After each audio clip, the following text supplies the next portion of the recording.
Brazil variant yields to the Pfizer vaccine. That's actually a very important development because the Brazil variant will come to the United States, just like the South African variant, just like the UK variant. And the virus will continue to mutate. But the COVID-19 vaccine from Pfizer retains its ability to neutralize the new, more contagious variants of the coronavirus. That's great news. Not sure about Moderna and Johnson & Johnson. I suspect scientists never get ahead of themselves. Journalists always get ahead of themselves. That they will be easily adapted, given that the Pfizer works. If they don't already work, they will be easily adapted. The bill is going to pass today, the big $1.9 trillion spending bill. Question is, who's going to get the money? And the Wall Street Journal has a wonderful rundown of who's eligible. Basically, if you made $75,000 or less, either in 2019 or in 2020, you're going to get the maximum benefit. Or if you're a married couple and you made $150,000 or less, you're going to get the maximum benefit. Now, the IRS is going to send payments using the direct deposit information it has on file, or it will try and provide as many people as possible with these electronic payments. But if they don't have that information, they will send you paper checks or debit cards, which may take a bit longer to arrive. Up to $5,400 per family, and it's actually going to be higher because of the $300 per kids for large family. Question you need to ask yourself: did you make more money in 2019 or 2020? This isn't going to affect a lot of people, but if you made $75,000 or less in 2019 and you made $80,000 or more in 2020, don't file in 2020. Get an extension. Let them use your 2019 returns. Get the most money. I'm all for people getting maximum economic validity. If you made less in 2020, if you made $100,000 in 2019, but you had a COVID-related stumble in 2020, file your 2020 returns as soon as possible. Now, they will eventually catch up with you and get you the money if you've had the step down. But why wait? Get it filed, get the money. Big day on Wall Street yesterday. Tech shares bounced back with the biggest advance of the year. That's the Wall Street Journal headline. The Financial Times reports that NASDAQ soars in relief rally. Don't know if it will carry through to today. We will wait and see. I know one stock that's not going to do well. One stock is going to do very bad. I don't even know if it's publicly traded. But I know that when I see this story, I sit up and take notice. Verkada, V-E-R-K-A-D-A. A group of hackers say they breached a massive trove of security camera data collected by Silicon Valley startup Verkada, gaining access to live feeds of 150,000 surveillance cameras inside of hospitals, companies, police departments, prisons, and schools. Companies whose footage was included is Tesla and psychiatric hospitals, women's health clinics. Oh, the psychological alarm here is going to be terrible. In a video seen by Bloomberg, a Verkada camera inside the Florida hospital Halifax Health showed to be what appeared to be 8 hospital staffers tackling a man and pinning him to a bed. Halifax Health is featured on Verkada's public-facing website in a case study entitled How a Florida Healthcare Provider Easily Updated and Deployed a Scalable HIPAA-Compliant Security System. Well, you've got to wonder whether or not the things that were saved for a reason. That's a very bad day for Verkada and all of their clients. Bad day for the U.S. Navy. Good podcast yesterday by Congressman Jim Banks and my friend Jerry Hendricks, Captain Jerry Hendricks. Jim Banks on Armed Services, a Navy man. Captain Hendricks, a Navy captain. Captain Hendricks wrote the book To Provide and Maintain. They had a great podcast yesterday talking about the Navy. Go find it. Then I see this U.S.-China relations story. Admiral says U.S. military losing its edge in the Indo-Pacific. The U.S. military is losing its edge in the Indo-Pacific as China rapidly expands its military in ways that suggest it is preparing for aggressive action. Admiral Phil Davidson, head of Indo-Pacific Command, said the military balance in the region was, quote, becoming more unfavorable to the U.S. We are accumulating risk that may embolden China to unilaterally change the status quo before our forces may be able to deliver an effective response. That's not a good warning, but take it to heart. There's still Meghan and Harry and Oprah news. Buckingham Palace put out a statement that Harry and Meghan's racism claims will be taken very seriously. There's so much commentary in the British press. The Sussexes did their duty to Queen Oprah, according to Charles Moore. He's not so happy with when Harry met Meghan and Oprah. Philip Johnston, also in the Telegraph. Keith Starmer, the leader of Labour, playing a dangerous game by joining the attack on the monarchy. And it goes on and on. One, perhaps welcome after effect. You may not know this, but Piers Morgan Late of CNN, he held on to that slot for a lot of years, despite the lowest ratings in the history of CNN, tying my low ratings in the history of MSNBC. But his audience is supposed to watch CNN. Piers Morgan threw a fit on television yesterday, reminding people of Dan Rather when Dan Rather walked off the set. It's the most unprofessional thing a broadcaster can do. I've seen broadcasters get under the desk during earthquakes, but I've now only seen two ever leave because they were angry. Piers Morgan is the second, cut number 9. If everyone walked off in my studio who find me incredibly hard to listen to, there wouldn't be anybody left. I mean, Dwayne, can we get the camera on? Is Dwayne walking off at this moment? You know, it's going to be tough. There's more ahead. Don't go anywhere. Roger Mudd died. What a great professional. We've got 3 senators this morning, Rick Scott, Tom Cotton, Bill Hagerty. We have Dana Perino on her brand new book, Everything Will Be Okay. We've got Matt Continetti. We got Admiral Stavridis and his co-author, Elliot Ackerman. Representative Young Kim. We've got so much happening today. The rundown doesn't begin to tell you about it. So stay tuned. Plus, immigration arrests have falling sharply. And a scandal in synchronized swimming. All that's ahead on the Hugh Hewitt Show.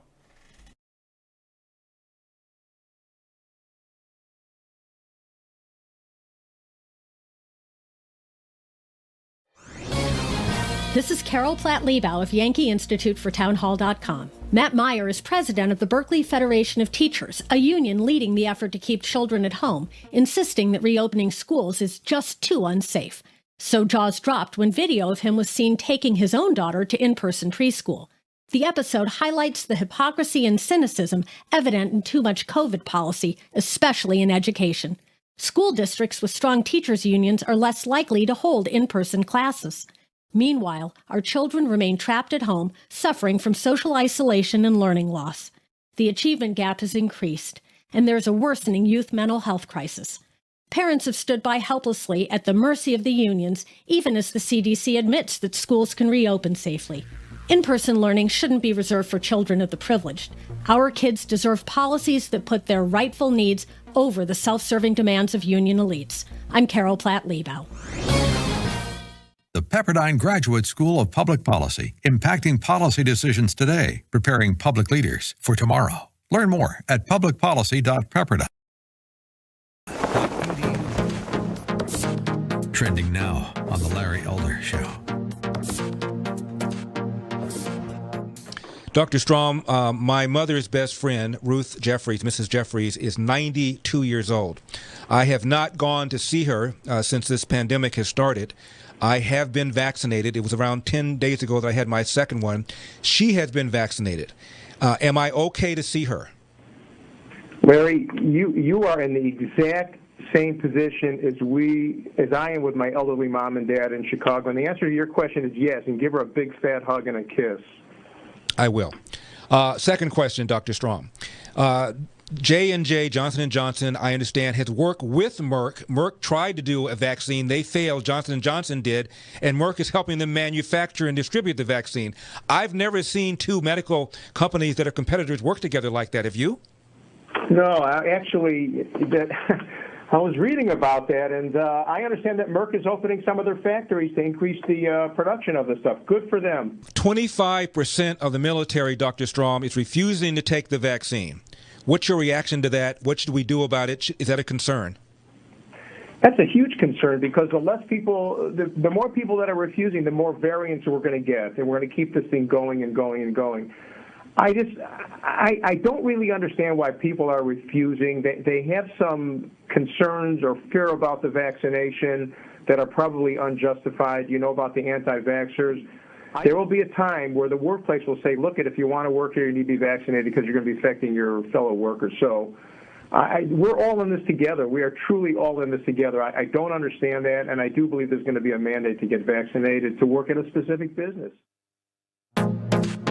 Keep up with what's trending. Subscribe on YouTube today. Trending now on the Eric Metaxas Show.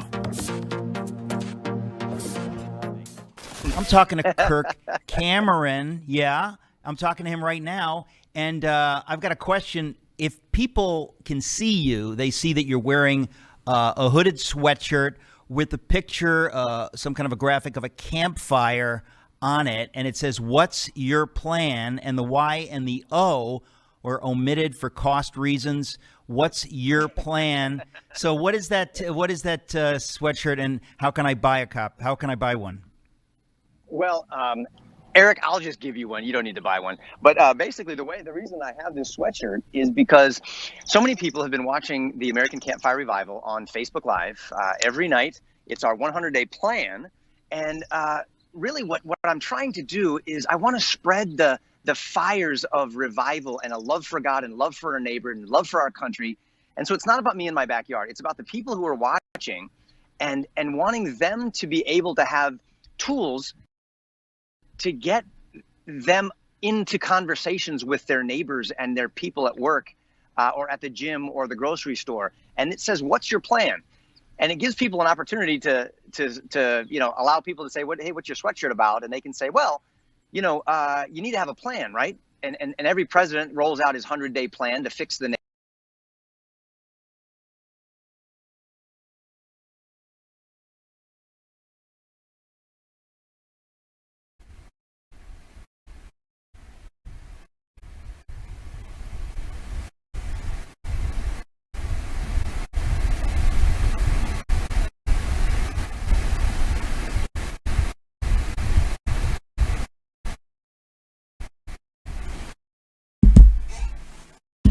Welcome back, America. It's Hugh Hewitt. Raining in Southern California today.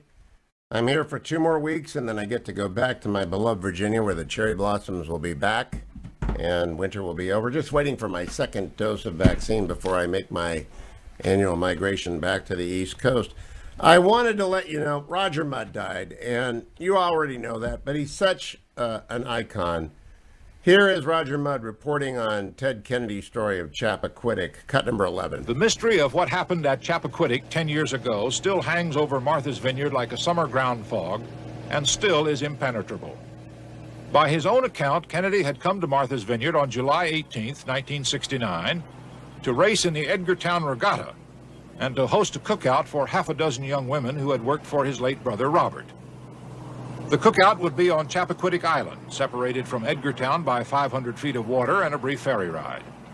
It would be that night, after the regatta, in a small cottage a couple of miles from the ferry, which Kennedy's political aides had rented and stocked with food and drink. It was 11:15, everyone later agreed, when Kennedy left the party, feeling tired, he said, and wanting to catch the last ferry back to Edgartown to his motel. He rarely drove himself, but this time he got the keys from his chauffeur and started off down Chappaquiddick's paved main road toward the ferry. With him was 28-year-old Mary Jo Kopechne, who had complained that she wasn't feeling well and had asked Kennedy for a ride to her motel. The senator had been over these roads several times that afternoon, but his chauffeur had been driving, and he said he hadn't paid much attention. Kennedy said he had had portions of several beers during the day and had 2 rum and cokes before dinner. Later, he swore that he was absolutely sober. After a minute or 2 of driving, the reflector sign, the yellow line, and the hard surface of the road all indicated that the main street to the ferry bore sharply to the left. But Kennedy turned sharply to the right. He said he was unfamiliar with the roads. He turned sharply to the right onto an unpaved, bumpy road leading to the Dyke Bridge. Kennedy later testified he became generally aware that the road was unpaved, but he kept going. At about 20 miles an hour, he estimated. He kept going for approximately half a mile until he hit the Dyke Bridge. Only then, he said, did he realize he had taken the wrong road and it was too late. Senator Kennedy did not report the accident or the drowning of Mary Jo Kopechne until the next day, 10 hours later. Conduct which he said was irrational, inexcusable, inexplicable, and indefensible. In addition, the judge who presided at the inquest thought Kennedy was not telling the truth, that he had meant to turn right toward this bridge. Because he chose to drive himself and did not use his chauffeur, said the judge, because Mary Jo Kopechne told no one she was leaving, and because she brought with her neither her motel key nor her purse, Judge James Boyle said that Kennedy and Mary Jo were not heading toward the Edgartown ferry, and that Kennedy was driving the car so negligently that there was probable cause to believe him guilty of criminal conduct. There, So I think you have an example of old school journalism. Just the facts delivered by a very credible individual who earned that credibility over a lifetime of reporting just the facts. There are no more Roger Mutts. They just aren't. Here he confronts Teddy on CBS in 1979, cut 12. On the stump, Kennedy can be dominating, imposing, and masterful. But off the stump, in personal interviews, he can become stilted, elliptical, and at times appear as if he really doesn't want America to get to know him. Why do you want to be president? Well, were I to make the announcement and to run, the reasons that I would run is because I have a great belief in this country that there's more natural resources than any nation of the world. There's the greatest educated population in the world, the greatest technology of any country in the world, the greatest capacity for innovation in the world, and the greatest political system in the world.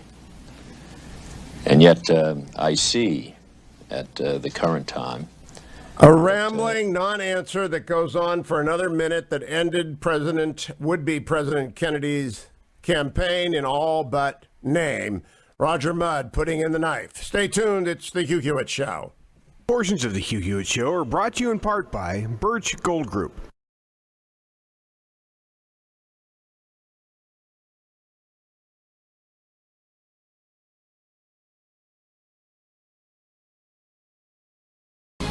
This is Carol Platt-Liebau of Yankee Institute for Townhall.com. Matt Meyer is president of the Berkeley Federation of Teachers, a union leading the effort to keep children at home, insisting that reopening schools is just too unsafe. So jaws dropped when video of him was seen taking his own daughter to in-person preschool. The episode highlights the hypocrisy and cynicism evident in too much COVID policy, especially in education. School districts with strong teachers' unions are less likely to hold in-person classes. Meanwhile, our children remain trapped at home, suffering from social isolation and learning loss. The achievement gap has increased, and there's a worsening youth mental health crisis. Parents have stood by helplessly at the mercy of the unions, even as the CDC admits that schools can reopen safely. In-person learning shouldn't be reserved for children of the privileged. Our kids deserve policies that put their rightful needs over the self-serving demands of union elites. I'm Carol Platt-Liebau. The Pepperdine Graduate School of Public Policy, impacting policy decisions today, preparing public leaders for tomorrow. Learn more at publicpolicy.pepperdine.com. Trending now on The Charlie Kirk Show. I want to praise Governor Greg Abbott for announcing that he is going to fully open the state of Texas. He's been a little bit slow to the draw. He locked down too much back in the spring, but he is doing the right thing. Brenna has emailed us, and it's a great question. Charlie, Governor Abbott finally stepped up and had the courage to open Texas 100%. You're right. He also removed the mask mandate, and we can breathe again. I'm thinking he took notes from Ron DeSantis. You're right. So proud of his courage. However, many people are saying he made the wrong choice. How can this be? Why would people not want their freedom back? Love the show. Listen to you every day. Brenna from Little Elm, Texas. Brenna, You have asked the best question of the day. I'm going to send you a signed copy of the MAGA Doctrine because you are pursuing truth. People don't want to be free. They want to be taken care of. Our natural sinful state is not one of liberty. There's a phenomenal quote at the law school in Harvard that says the law is the wise restraints that keep men free. It's a little counterintuitive, isn't it? That the law, limitations, restraints, is actually what keeps you free. Keep up with what's trending. Subscribe on YouTube today. Trending now on The Mike Gallagher Show. The Wall Street Journal says this eternal public health crisis is unsustainable politically and economically. Washington cannot keep passing trillion-dollar spending bills with jobless benefits, food stamps, cash payments, rent subsidies, and other welfare to help unemployed and many gainfully employed Americans. Forget the mental health toll on people who've been cooped up for a year. Democrats seem pleased they can use the pandemic to expand the welfare state. Some are now demanding recurring stimulus checks and enhanced unemployment benefits tied to economic conditions. 10 Democrat senators wrote to President Biden this week and said, this crisis is far from over and families deserve certainty that they can put food on the table and keep a roof over their heads. Meanwhile, the Wall Street Journal points out, they are preparing a giant climate infrastructure spending bill that they say is urgently needed to jolt the economy and save the planet. The Wall Street Journal concludes by saying this, behold how the COVID crisis bleeds into a climate crisis. Is this editorial right? Do you agree with it? Keep up with what's trending. Subscribe on YouTube today. Trending now on The Dennis Prager Show. I have a list of 32 questions that you should ask any relative or friend and send the list to any relative or friend to find out if that relative or friend is a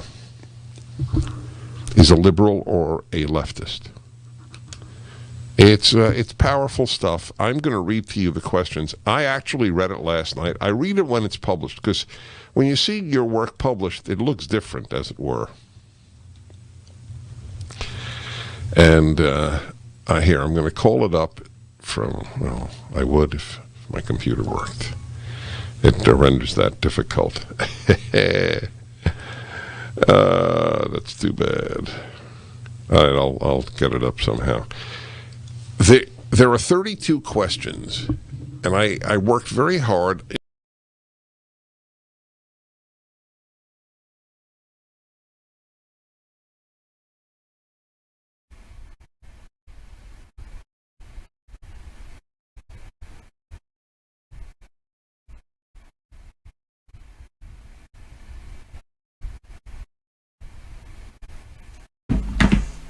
Welcome back, America. It's Hugh Hewitt.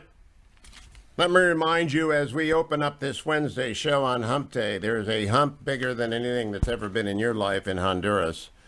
Massive rains have destroyed infrastructure on top of the COVID collapse of the relief system, and tens of thousands of people are on the edge of starvation, most of them children. And we have an appeal on my website, hughhewitt.com, for your help with Food for the Poor's drive to get rice and beans. It's very basic stuff. And vitamins, rice, beans, and vitamins to Honduras. And small amounts of money go a long way. $37 will feed a child for 6 months in Honduras. $37. So if you will go to that, or if you will call the number 855-359-HOPE, you will be able to save a child's life. Now, you don't get to see that. I think everyone in America would do it if they could see it.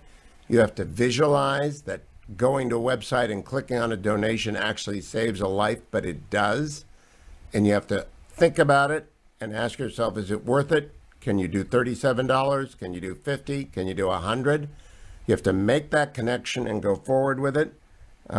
Here is Marcus Frisch, who's a project manager for Food for the Poor. These families are in need. We've heard how people who have never found themselves in a position of begging are now asking for assistance. And if that is happening for the middle class in these countries, you can only imagine the impact that's happening for the poorest.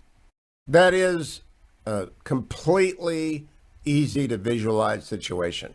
So whatever your problem set, and many of you listening this morning have a big problem. Someone's sick in your house. Someone is near death in your house. Many of you have yourself a health problem that you're dealing with, or divorce, or children who are causing you endless amounts of sleeplessness. You may have just woken up from a sleepless night. I would suggest the best way to begin a course correction is by giving of yourself to desperate people, and Food for the Poor will help you do that. Again, just go to hughhewitt.com and you'll find the banner at the top. Please be generous. Now, let me do a market recap from yesterday and the business story of the day, which is brought to you by Birch Gold. If you want to add precious metals, and you should, to your portfolio so that you're diversified, stocks, bonds, real estate, and precious metals. And I think 10% is a good number for your precious metal number. And you can do that via hughgold.com or by texting my name, Hugh, H-U-G-H, to 474747. No obligation. They'll just send you information on how they run a depository with your name on it. So there'll be a little safe somewhere with Generalissimo's name on it, and it will have in it the gold and silver that is IRA protected, meaning you can use untaxed money to buy the gold, and when you sell it down the road or you take it out down the road, it'll be taxed at the amount it's appreciated at, but it's tax-free growth, which is wonderful stuff, secret stuff. Right now, gold in America is trading above $1,700 again. It is at, let me find out what the gold price is this morning, $1,708. It was below that yesterday. It's up now. Light crude, by the way, is up to $64 a barrel. The 10-year Treasury dropped to $155, which is why there was such a huge day on Wall Street yesterday. Dow was only up 30, but the NASDAQ was up 464 points as money poured into techs. And that's because projections of growth are at 8% for this year. Donald Trump told you that, and Joe Biden's going to claim he did it, but it was already reopening. The growth is reopening because our restaurant business was coming back, and we're about to pump $2 trillion of stimulus into the economy. It's going to be a huge year. That money's got to chase something. It's going to chase stocks, bonds, gold, everything. So it's a good time to be diversified, good time to go to hughgold.com. Now, the business story of the day comes from a tweet. Yesterday, the House of Representatives passed a bill on union organizing. It's a payoff to labor. Big labor supports the Democrats. We know that. AFL-CIO, they bailed out the Teamsters in this multi-employer pension plan bailout, and it passed by 225 to 206. It will never get through the Senate. It's a ridiculously crazy repeal of state right-to-work laws. It's unconstitutional, by the way. They can't preempt labor organization at that level. That's a basic infringement on the 10th Amendment. But they try. Not one of the freshman House Democrats endorsed by the U.S. Chamber. Remember, I've been telling you that the U.S. Chamber has gone way off the railroad. It's no longer the U.S. Chamber. It's now the U.S. do-gooders. It's the U.S. Beltway Club. It's the U.S. Progressive. It's the U.S. Woke Caucus. It's not the U.S. Chamber of Commerce. The U.S. Chamber of Commerce used to be free market, pro-business, didn't do social issues, didn't do foreign policy. It focused only on business, typically small to mid-sized business. They've been captured by big business. Big business is woke. They don't want to get the progressive left upset.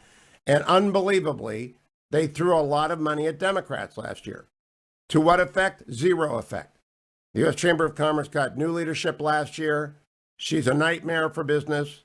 And the board of directors has to fire her and everybody else at the top of the U.S. Chamber. And you remember, if you're paying bills to the U.S. Chamber, flee it. I don't know what your state chamber is like, but get out of the U.S. Chamber. resigned from the board. It is a shadow of its former self. It's a disaster. And the vote yesterday, they had a great strategy. Oh, we're going to get moderate Democrats elected. Forget it. It doesn't happen. They don't exist. Not when the leadership bangs on their head and says you'll never get another committee assignment. You'll never get a bigger office. You'll never get a minute of leadership time. You will not be, if you do not vote for us on H.R. 842, which is the big labor act, you're done. And they all forget the U.S. Chamber of Commerce. It was a stupid move. And it's because the progs in charge of the chamber want to be liked inside the Beltway. And they just got completely seduced. That's the business story of the day, brought to you by Birch Gold. Remember, HughGold.com. Want to go back? By the way, you want to hear the kind of rhetoric that was deployed yesterday? Tim Ryan, my buddy from Warren, Ohio, and he is my friend. He's a Democrat. Went to my high school. We are both proud Warren JFK Eagles, go blue. But Tim is running for Senate. He's going to be redistricted out of existence.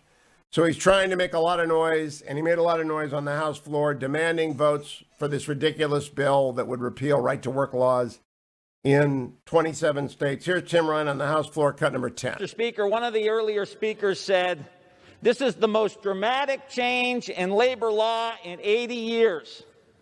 And I say, thank God. In the late 70s, a CEO made 35 times the worker. Today, it's 300 to 400 times the worker. And our friends on the other side running around with their hair on fire. Heaven forbid we pass something that's going to help the damn workers in the United States of America. Heaven forbid we tilt the balance that has been going in the wrong direction for 50 years. We talk about pensions, you complain. We talk about the minimum wage increase, you complain. We talk about giving them the right to organize, you complain. But if we were passing a tax cut here, you'd be all getting in line to vote yes for it. Now stop talking about Dr. Seuss and start working with us on behalf of the American workers. I yield back the balance of my time. Did you hear the Dr. Seuss stuff? That is their new talking point, that the Republicans are worried about Dr. Seuss. And I am worried about Dr. Seuss. I think it's a ridiculous woke cancel culture that's at large out there, but you can hold two thoughts at one time. The first is that Democrats are in the thrall of big labor, and the second is cancel culture is bad. We can hold both those thoughts. Because of the U.S. Chamber of Commerce idiot supporting of Democrats, we got a vote on an idiot bill. Why is Tim waving his hands and shouting? It's his imitation of Sherrod Brown. It's Tim Ryan trying to be Sherrod Brown. Because Ohio elects Sherrod Brown because his last name is Brown. You have to be from Ohio to understand this. If your last name is Taft or Brown, you win. And that's just simply old Buckeye politics. Sherrod Brown wins because his last name is Brown. And anyone named Taft wins because their last name is Taft. Tim Ryan doesn't win because his name is Tim Ryan, so he's going to sound like Sherrod Brown and get increasingly radical. Tim's actually kind of moderate, but he was throwing his hands around and doing crazy stuff. All right, let me tell you as well that immigration arrests have fallen sharply under Biden. What a surprise. We have a massive crisis at the border within 5 weeks of Joe Biden being elected. Thousands of unaccompanied minors rushing to the border. And guess what? They're in, quote, jail-like settings. We got to get Jake Soberoff and the team from MSNBC down there because they were there, and rightly so, whenever the Republicans got screwed up and the kids were overflowing and they didn't know what to do. And they're trying to blame it on Team Trump. No, you put out a come on in, ollie, ollie, in free sign, and they come. I also want to call your attention to a New York Times story, complaints of emotional abuse, royal synchronized swimming. Now, I actually don't think I've ever watched 5 minutes of synchronized swimming, but coaches in America fall into 3 categories: good coaches, bad coaches, and abusive coaches. I think most coaches in every sport are great and necessary and vital to the development of healthy young men and women because they become adults in their life who are not named mom or dad or my grandma or grandpa, and most of them are vital to the development of your children. Some coaches are bad and they yell a lot, and they're just bad coaches. Some of them are abusive, and apparently they've got a guild at the synchronized swimming. Now, I never know why people get into synchronized swimming to begin with, but if you have a synchronized swimmer, go read the New York Times today. Finally, there is a story by Barry Weiss in the City Journal on miseducation of America's elites that will make your hair stand up. And it begins by profiling Harvard Westlake School. Now, I kind of knew Harvard Westlake School was off the rail 4 years ago. I was invited to speak there on my book, The Happiest Life. And my book on The Happiest Life is not political. It's simply sketches and reflections on the people who seem genuinely satisfied with how they've lived their life that have gotten over the age of 50. And there are things that you develop, energy and empathy and, graciousness, good humor. There are things that you develop. So it's a book for young people, The Happiest Life. And it's done very well, continues to sell. It's sort of like my other book, In But Not Of, and like Dana Perino's book that we're going to talk about later today, Everything Will Be Okay. However, at Harvard Westlake, because I'm known to be a conservative, students had to get a permission slip to attend my lecture. There was great controversy that Hugh Hewitt was coming to Harvard Westlake. Harvard Westlake is the woke center of the west side of LA. And in the 3 years since, that crazy place has gotten crazier. And my appeal to parents in private schools, take your children out. It's not going to get them into Harvard and Columbia. It's not going to get them into Stanford. And you can walk into USC anyway. It's not going to get them into anywhere. All it's going to do is destroy their capacity to learn. I'll talk a little bit about this with Matt Continetti after the break, but you have to read City Journal, Barry Weiss, The Miseducation of America's Elites. It's not just Harvard Westlake. Private schools everywhere have fallen into the ditch. If you fell into the ditch and you're sore, ReliefFactor.com is for you. Take it every morning at this time. It is the easiest thing in the world to remember to do if you put it in your car like I recommend to you. I've got the 4 tablets right there. I carry in curcumin, resveratrol, omega. And I have my lukewarm coffee right here. Down the hatch it goes. I'm done. Now, I do that because I leave it in my studio. Some of you don't have studios that you're allowed to leave stuff in. Some of you have cubicles. And some of you don't want to show people at work that you've got minor aches and pains. Whatever it is, put it in your car. If you put the Relief Factor bag in your car, you'll remember to take it. Tens of thousands of people take it every day because they search for the temporary relief of minor aches and pains. They want some relief. No miracle cures, just the 4 supplements, the only supplements I've taken in 30 years of broadcast. ReliefFactor.com. Coming right back with Matt Continetti. Don't go anywhere, America. It's the Hugh Hewitt Show. Portions of the Hugh Hewitt Show are brought to you by Food for the Poor.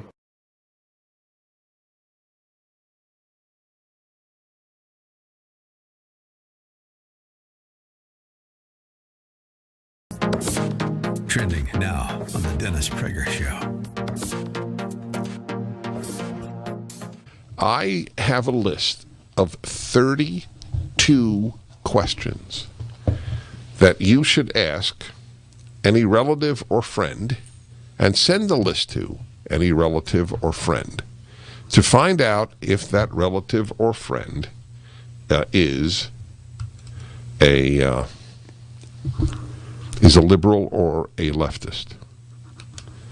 It's powerful stuff. I'm going to read to you the questions. I actually read it last night. I read it when it's published because when you see your work published, it looks different, as it were. And here, I'm going to call it up from, well, I would if my computer worked. It renders that difficult. That's too bad. All right, I'll get it up somehow. There are 32 questions, and I worked very hard in phrasing it in such a way as to make it completely clear so that the reader does not have to ask, well, what does that mean? What do you mean by that? And then we can work on it. And, well, you know what the magic is, my friends, when you can't do something on your computer. What you do is turn it off, reboot it. Your Windows, if it's Windows, your Windows system wants to be renewed. It is a spiritual act on the part of your computer. Keep up with what's trending. Subscribe on YouTube today. This is Carol Platt-Liebau of Yankee Institute for Townhall.com. Matt Meyer is president of the Berkeley Federation of Teachers, a union leading the effort to keep children at home, insisting that reopening schools is just too unsafe. So jaws dropped when video of him was seen taking his own daughter to in-person preschool. The episode highlights the hypocrisy and cynicism evident in too much COVID policy, especially in education. School districts with strong teachers' unions are less likely to hold in-person classes. Meanwhile, our children remain trapped at home, suffering from social isolation and learning loss. The achievement gap has increased, and there's a worsening youth mental health crisis. Parents have stood by helplessly at the mercy of the unions, even as the CDC admits that schools can reopen safely. In-person learning shouldn't be reserved for children of the privileged. Our kids deserve policies that put their rightful needs over the self-serving demands of union elites. I'm Carol Platt-Liebau. The Pepperdine Graduate School of Public Policy, impacting policy decisions today, preparing public leaders for tomorrow. Learn more at publicpolicy.pepperdine.com.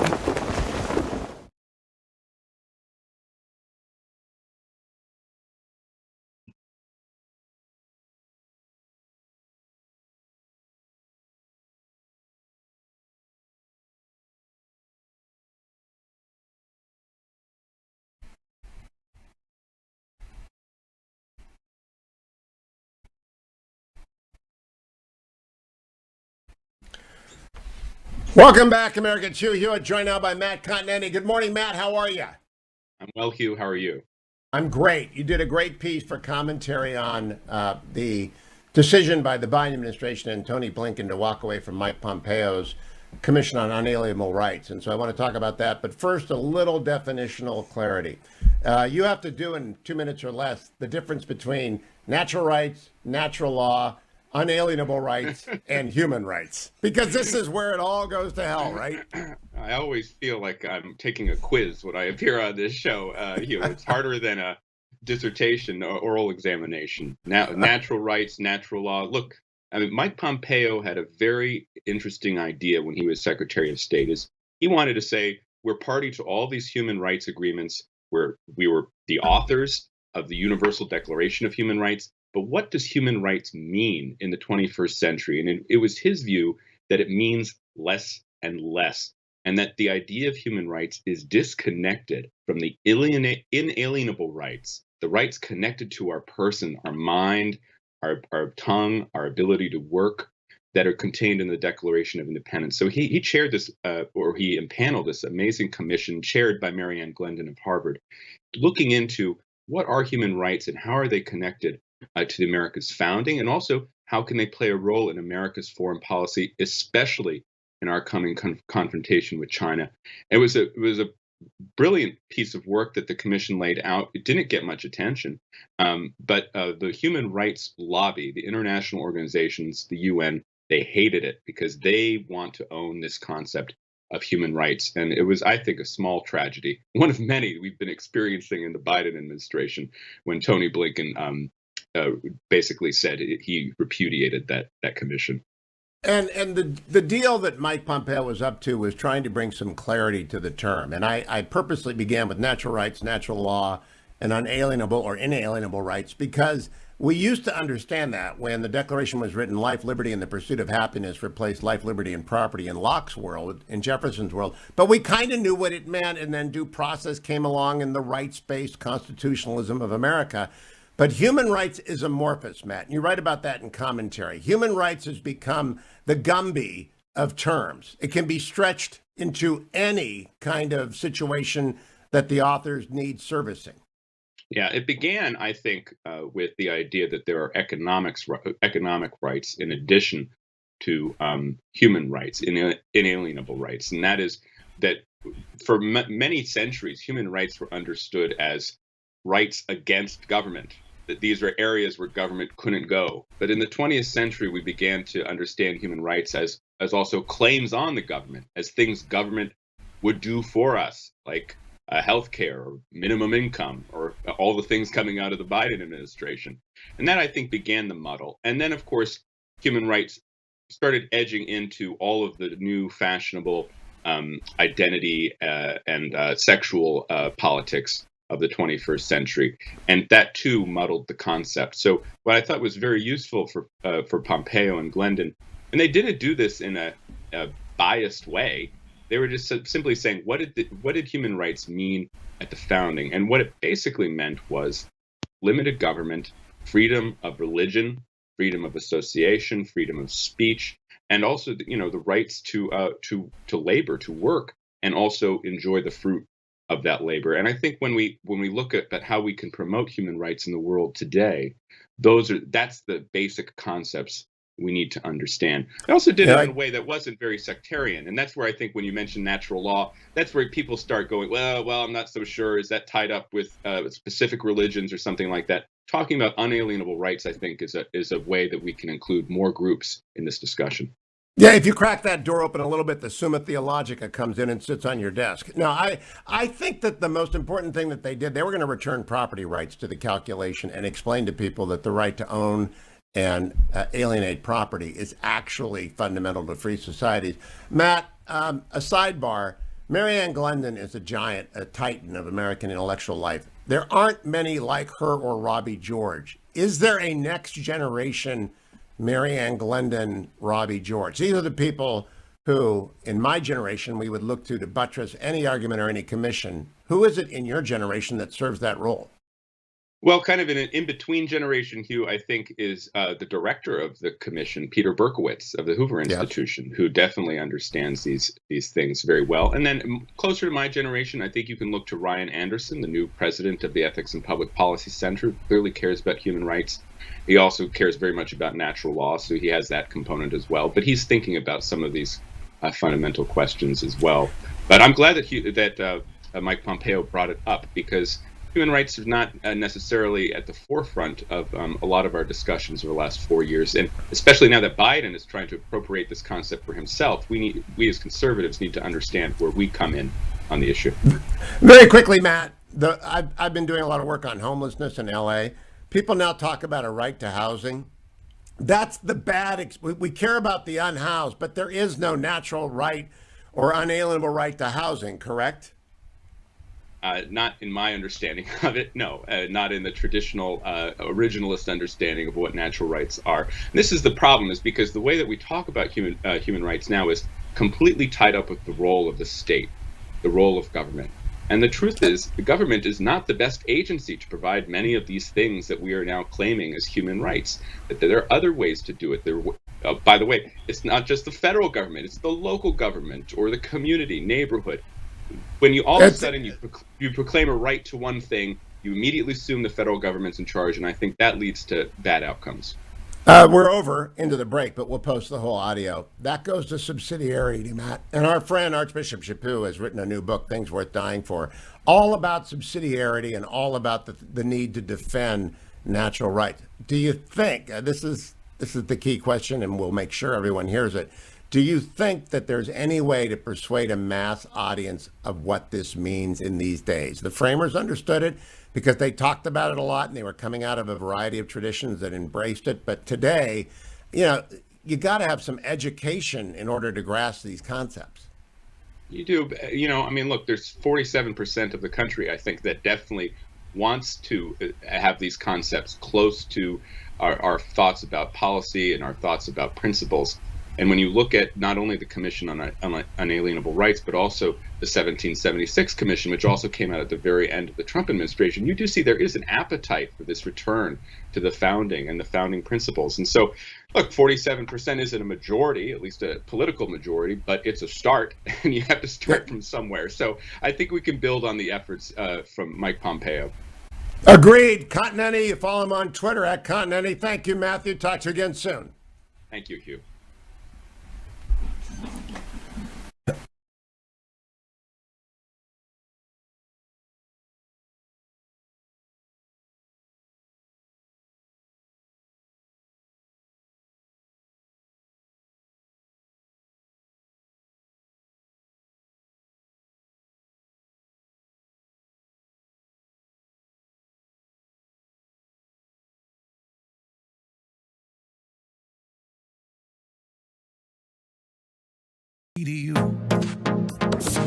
Trending now on The Larry Elder Show.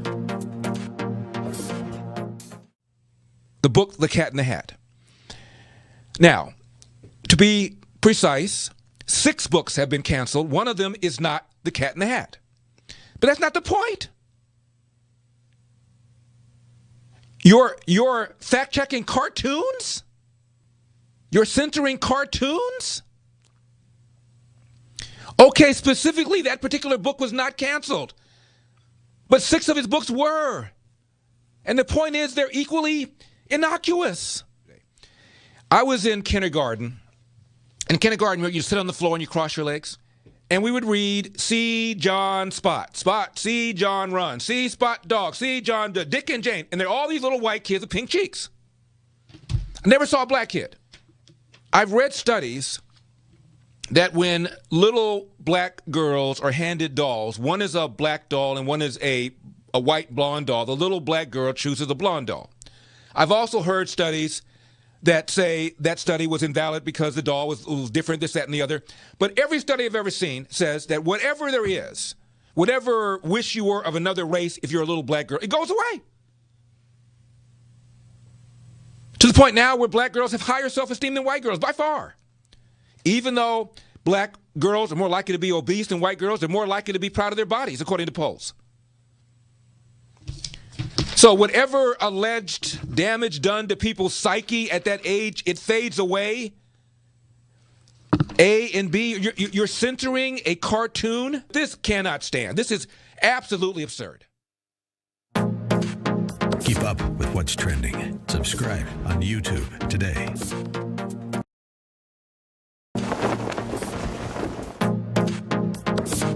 Trending now on the Eric Metaxas Show.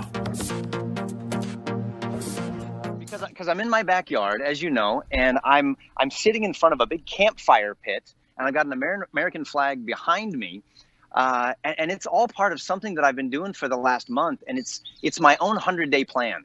You know, the tradition of presidents, as you know, is to roll out their first 100 days and what we're going to do. And I found that most of my friends are sort of like sitting in a corner, wringing their hands, crying in their Chick-fil-A soup, saying, "Oh no, everything is going to be unraveled here by somebody with a bad 100-day plan." And I'm saying, you know what? Let's get off the defense. Let's be on the offense. And why don't we come up with our own 100-day plan? And so I've got mine. And I've invited people to join me in my backyard for 100 nights in a row while I build a campfire. And we're going to sing. We're going to pray. We're going to give thanks to God. And we're going to go look at history and the providential perspective on how God both gave birth to and preserved and caused to flourish the greatest nation on earth, so that we can get back to these sacred covenant promises our forefathers made with God and see revival. But here's the good news. Revival is coming. I believe it. I think that we always see this in history and certainly in Scripture. The enemy overplays his hand. I really think that people are seeing, gee, what would it be like to live under a big government, Marxist, woke administration? And they're realizing, you know what? It's not that great. When's Daddy coming back home? And the fact is that you're right. Revival is the way out. Keep up with what's trending. Subscribe on YouTube today.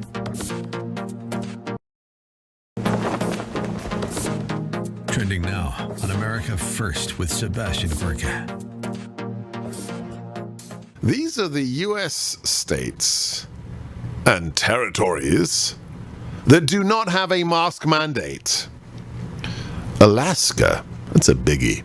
Arizona, Florida, Ron DeSantis, Georgia, Idaho, Iowa, Mississippi, Missouri, Montana, Nebraska, North Dakota, the Northern Marinara Islands, Oklahoma, South Carolina, South Dakota, Tennessee, and Texas.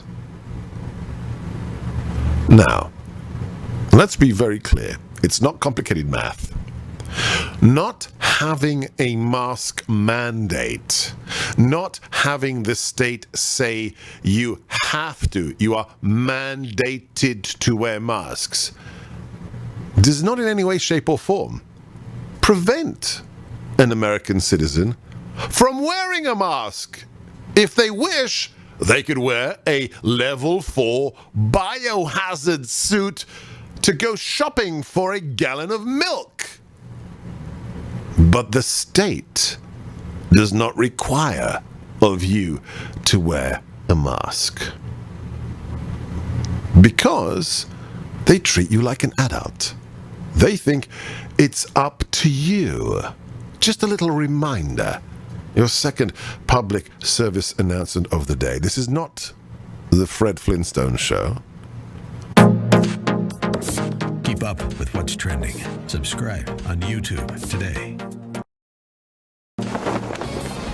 This is Carol Platt-Liebau of Yankee Institute for Townhall.com. Matt Meyer is president of the Berkeley Federation of Teachers, a union leading the effort to keep children at home, insisting that reopening schools is just too unsafe. So jaws dropped when video of him was seen taking his own daughter to in-person preschool. The episode highlights the hypocrisy and cynicism evident in too much COVID policy, especially in education. School districts with strong teachers' unions are less likely to hold in-person classes. Meanwhile, our children remain trapped at home, suffering from social isolation and learning loss. The achievement gap has increased, and there's a worsening youth mental health crisis. Parents have stood by helplessly at the mercy of the unions, even as the CDC admits that schools can reopen safely. In-person learning shouldn't be reserved for children of the privileged. Our kids deserve policies that put their rightful needs over the self-serving demands of union elites. I'm Carol Platt-Liebau. The Pepperdine Graduate School of Public Policy, impacting policy decisions today, preparing public leaders for tomorrow. Learn more at publicpolicy.pepperdine.edu.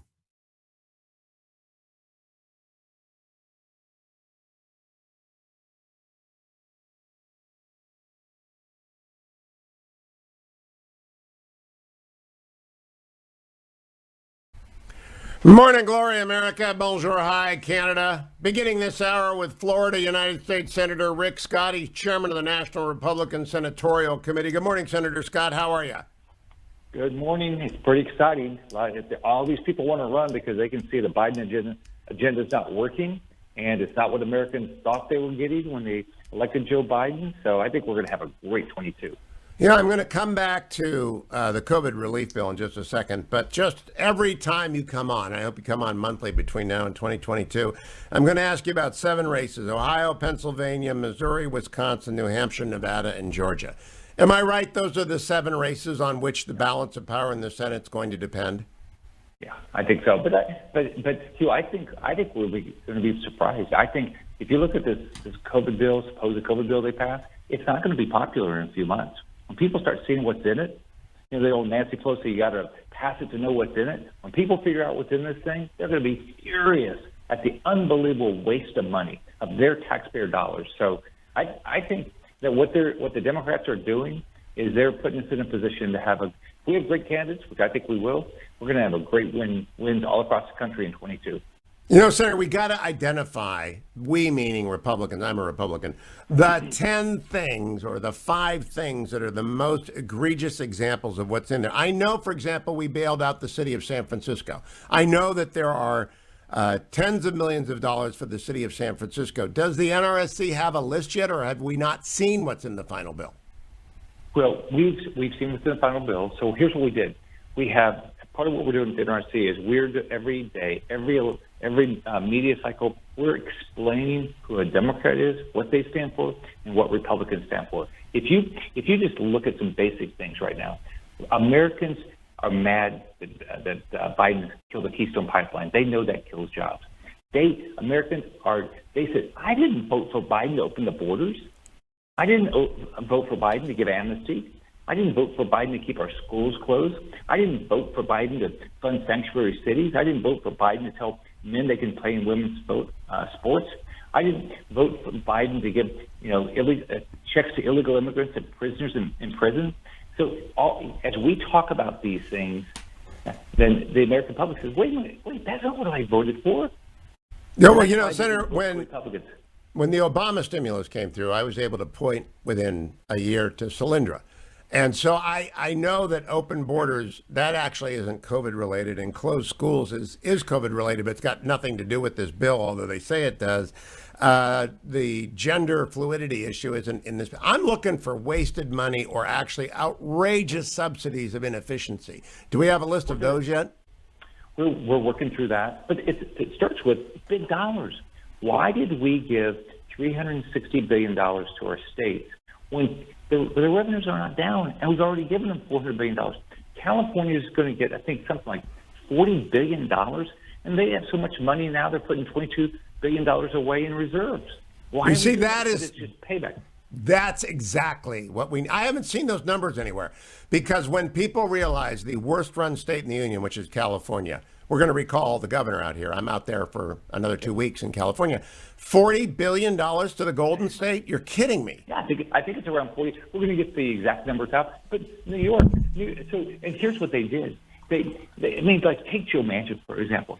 He voted against his own state. The way they allocated the state bailout, which we should never have done in the first place, they allocated so California and New York would get more money. West Virginia got about $1 billion less than what they would have done if we'd done it by population. Florida got $1 billion less. But Joe Manchin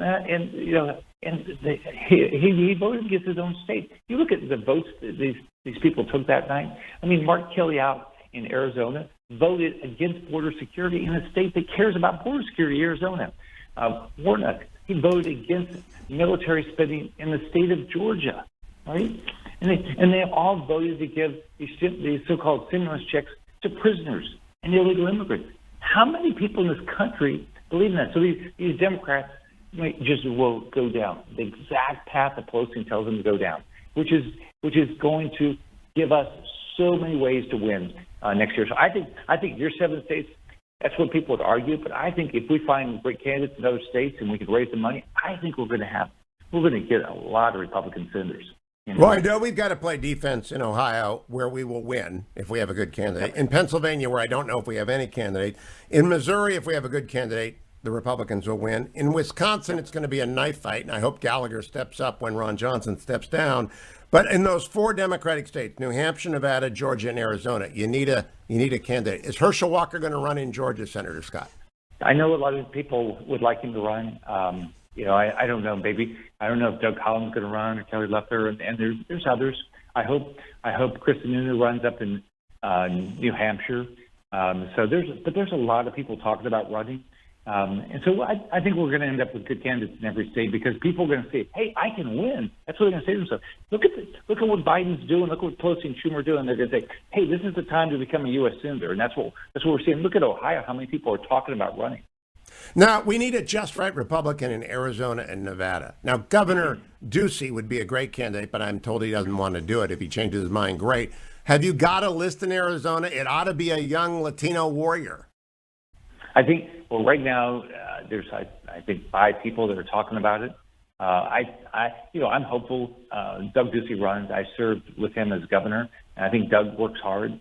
And so I think he'd have a great shot at winning, along like with Kristen Sununu. These successful governors, I think that they would be great U.S. senators, and they would also, if they get up here, they'd really be helpful, because they know what it's like to balance the budget. Up here, very few people worry about balancing the budget. We're going to be at $30 trillion for the debt by the end of this year. This is interest rates are going up. If people just follow with it. Our interest expense for the federal debt is going to be almost $500 billion if we don't see any annual interest expense. If we don't see any increase in debt, and we're still running deficits. I bet we run a $2 trillion deficit. That'll take us to $32 trillion. Well, I think there's a reckoning here. The decision of the Biden administration to crush the oil and gas industry and the coal industry in Pennsylvania opens a door, but you need someone to campaign there. Has anybody talked to you, any serious candidate talked to you about Pennsylvania yet? Oh yeah, we've got a lot of people all over the country. Now they've got to decide, that they want to do it, because they're all tough races. But we're going to see it. Look at what Biden administration is doing to poor families with gas prices. Gas is, I think, in the last 2 months, gas prices are up 54 cents or something like that a gallon. Think of that's unbelievable inflation that hurts the poorest family. So when do people have to decide, Senator Scott? Do they have to decide soon? Well, if think about it. If you're a sitting governor, you're in the press every day. I didn't get into my Senate race 2 years ago until April of the election year. So, guys like Chris Sununu and Doug Ducey, if they get in, they wouldn't have to get in very early. But if you're going to have a tough race, you got to get in and start raising your money and getting your name out there. So I think in the next 6 months, people are going to get in and start, because they have to. You got to go raise money. It's work to raise money. Now we're doing really well at the NRSC raising money. We're outraising the Democrats right now by a long shot. In January, we raised, I think, about 30% more than the Democrat Senate committee did, because people want us to get a majority back. This is going to be a great election cycle for Republicans.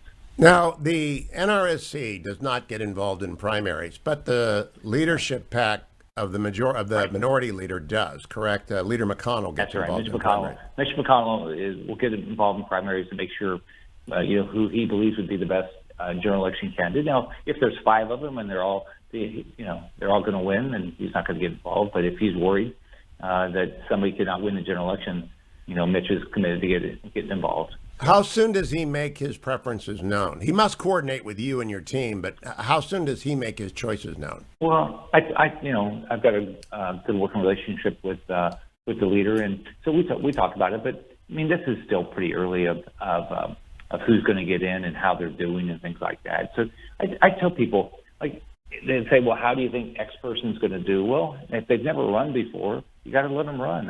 And all the new candidates, I say, look, you got to raise money.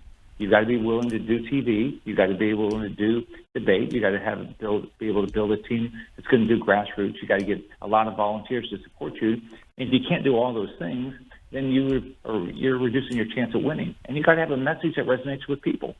Senator Scott, be sure to give them my number if they're a good talker. I don't want long-winded people that don't answer questions. Last question. Ron Johnson, speaking of long-winded people who don't answer questions, sorry, that was a cheap shot. Is Senator Johnson going to run or not? I mean, he gave a long-winded non-answer. You think he will? I think he'll run. Yeah, I think he will. Well, you got to tell him to make up his mind, because this is not helping. Good luck with you on that one. Talk to you. Rick Scott is the great chairman of the National Republican Senatorial Committee. Don't go anywhere, America. It's the Hugh Hewitt Show. Portions of the Hugh Hewitt Show brought to you by Sierra Pacific Mortgage. For more info, call 888-888-1172.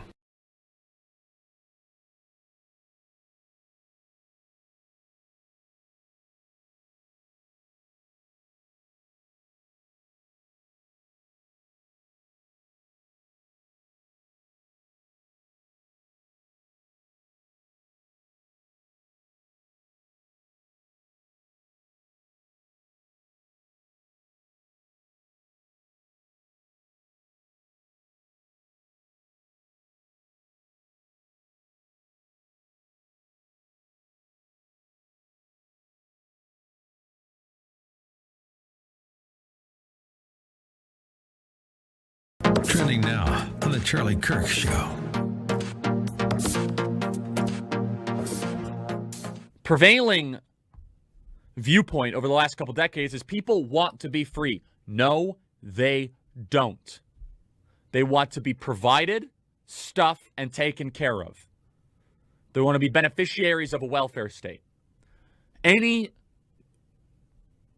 glimmer of people wanting to be free is because they either have responsibility, they understand what freedom is, or they have a worldview that mandates them to be active and productive, like the Christian worldview, whereas the secular worldview does not require you to be active and productive. Instead, it would require you to be complaining and sedentary, stationary. Shelby Steele said on our live stream, you might have heard it, that the challenge today is not slavery, it is freedom. When God, through Moses, brought the Israelites out of Egypt into the wilderness, they were being fed. What did they start to do? They started to complain, and they said, "Take us back to Egypt. There was meat there." As soon as people have a taste of freedom, most want to go back. Freedom and liberty can be very dangerous. Thinking that other people might not be wearing masks, yeah, that's right. You might have to make decisions to adjust to that. To think that people are not going to be locked down in their homes and then go to restaurants, yes, you might have to make adjustments to that. By the way, do you notice that Greg Abbott did not say you must go to a restaurant next week? He says you can. Keep up with what's trending. Subscribe on YouTube today. Trending now on The Mike Gallagher Show. Politicians created a box canyon with lockdowns last spring that were originally intended to flatten the curve. That's all we heard. Flatten the curve. Every time governors loosened restrictions and cases ticked up, Democrats would demand lockdowns. Not that lockdowns or mask mandates much helped California or New York, which experienced bigger surges this winter than Florida did with neither. Can I repeat that, please? Lockdowns or mask mandates didn't help California or New York very much, which experienced bigger surges this winter than Florida did with neither. Vaccines were supposed to enable Americans more or less to get back to their before COVID lives. Youth sports, eating out, family gatherings, even going outside, walking outside without a mask. The Wall Street Journal editorial board says it's probably still prudent to wear masks in public settings indoors for a few more months, and businesses like Starbucks and Target plan to continue requiring them. But liberals and their public health friends don't seem to want the pandemic to end. Ever. Ever. Some lockdown advocates are warning that myriad new gene variants may be more infectious, though it's unclear if they are, and could render vaccines less effective. They also warn that vaccinated individuals might still transmit the virus if they're asymptomatic, though the probability is low. Ergo, pandemic restrictions must be maintained until we achieve herd immunity, which the experts also say may never happen because of new, more transmissible variants and the potential for reinfection.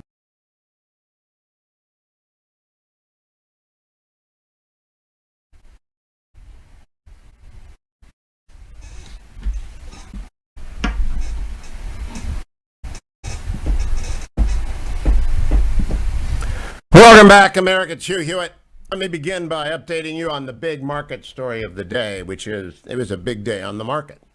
Yesterday, the Dow was only up 30 points, but the NASDAQ soared almost 4%, 464 points in what was called a relief rally that encouraged everyone that interest rates were not going to go through the roof.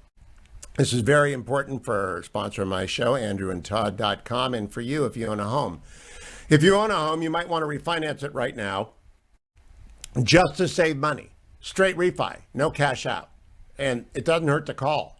I call 888-888-1172 and say, I'd like to refinance my house. I don't want any money out. I just want a straight refi and drive the cost down. And they'll tell you if you can do that, and they'll tell you how much money you can save, and they will do it right away.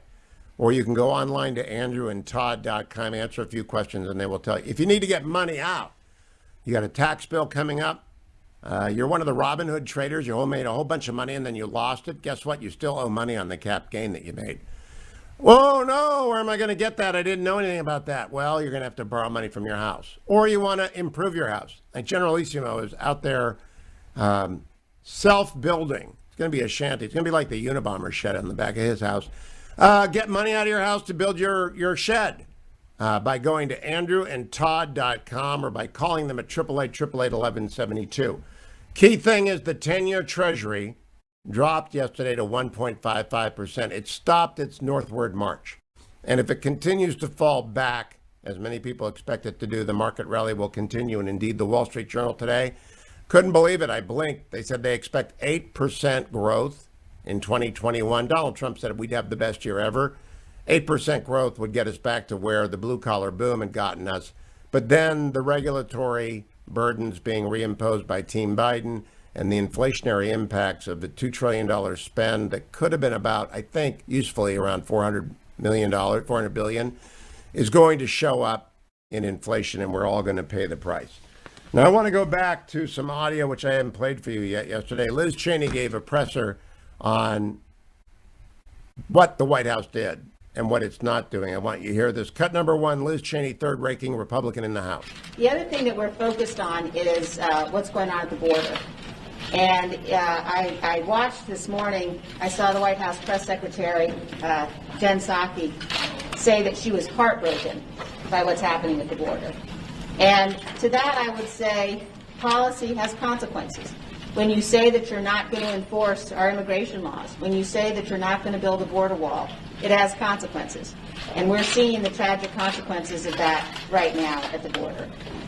So we are going to be very focused as a conference on what's happening at the border, on working to make sure that as the Biden administration refuses to open schools, they have instead decided to open the border and to let in thousands of people potentially who have got COVID. You've got children at the border that have been separated again from their parents, and being heartbroken isn't a policy. So we expect to see action, and the American people expect to see action. It's a great line. Being heartbroken isn't a policy. I like, of course, Liz Cheney has always been a terrific communicator and remains so. She also said, take a look at what we're getting saddled with in spending terms. Cut number two of Liz Cheney. Thanks for joining us today. We've got a number of pieces of legislation that we continue to be very concerned about. Obviously, the COVID package, which is coming to the floor. We don't know either today or tomorrow. It's a real tragedy. When you look at that package, we know that the result of that package is going to be middle-class tax increases. We know for sure that it includes provisions that are not targeted, they're not temporary, they're not related to COVID, and it didn't have to be this way. We could have had a bill that was, a fraction of the cost of this one that could have gotten bipartisan approval and support, but the Speaker decided to go in another direction. And so we are going to be saddled with a burden, spending burden, and a tax burden that is really indefensible from the perspective of what it actually accomplishes. Liz Cheney knows how to communicate. Whenever I get invited to their, and it's every few years, I go to the Republican retreat, I talk about how to communicate. Liz Cheney can give that speech. I'll be right back, America. Stay tuned. Portions of the Hugh Hewitt Show are brought to you by Food for the Poor.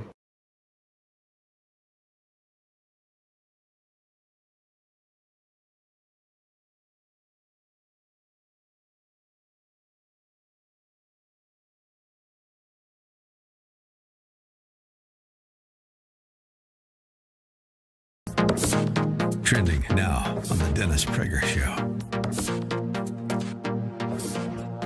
A family was thrown off the plane by Frontier.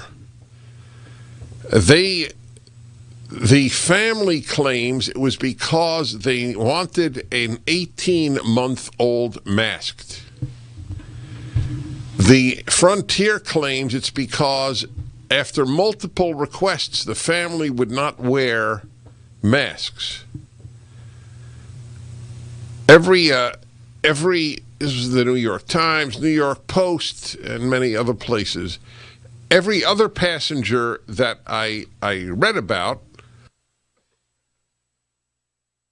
it doesn't mean every other passenger, but every other passenger that I read about said that they were masked the entire time. They were part of a Hasidic Jewish group, and all of them are seen wearing masks in the videos taken on the plane by people's smartphones. I think Frontier is an independent airline.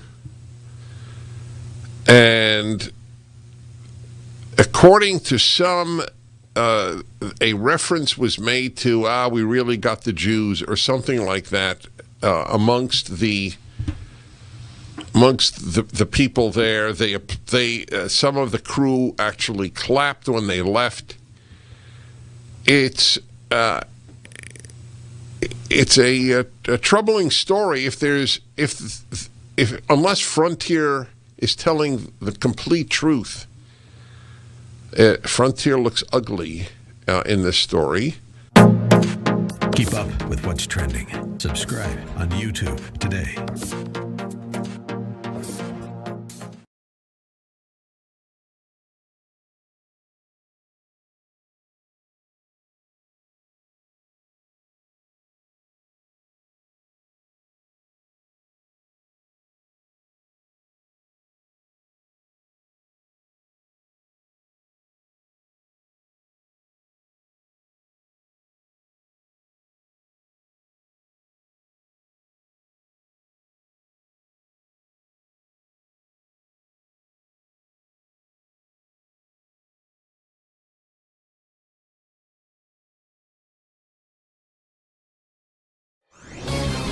This is Carol Platt-Liebau of Yankee Institute for Townhall.com. Matt Meyer is president of the Berkeley Federation of Teachers, a union leading the effort to keep children at home, insisting that reopening schools is just too unsafe. So jaws dropped when video of him was seen taking his own daughter to in-person preschool. The episode highlights the hypocrisy and cynicism evident in too much COVID policy, especially in education. School districts with strong teachers' unions are less likely to hold in-person classes. Meanwhile, our children remain trapped at home, suffering from social isolation and learning loss. The achievement gap has increased, and there's a worsening youth mental health crisis. Parents have stood by helplessly at the mercy of the unions, even as the CDC admits that schools can reopen safely. In-person learning shouldn't be reserved for children of the privileged. Our kids deserve policies that put their rightful needs over the self-serving demands of union elites. I'm Carol Platt-Liebau. The Pepperdine Graduate School of Public Policy, impacting policy decisions today, preparing public leaders for tomorrow. Learn more at publicpolicy.pepperdine.edu. Trending now on The Larry Elder Show.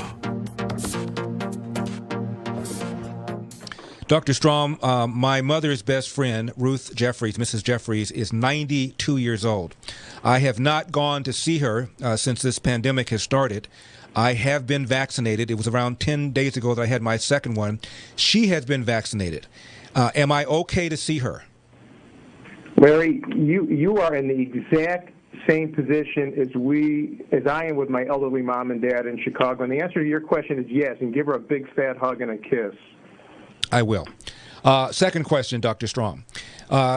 J&J, Johnson & Johnson, I understand, has worked with Merck. Merck tried to do a vaccine. They failed. Johnson & Johnson did. And Merck is helping them manufacture and distribute the vaccine. I've never seen two medical companies that are competitors work together like that. Have you? No, actually, I was reading about that, and I understand that Merck is opening some of their factories to increase the production of this stuff. Good for them. 25% of the military, Dr. Strom, is refusing to take the vaccine. What's your reaction to that? What should we do about it? Is that a concern?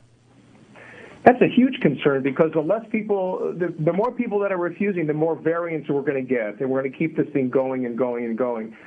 I don't really understand why people are refusing. They have some concerns or fear about the vaccination that are probably unjustified. You know about the anti-vaxxers.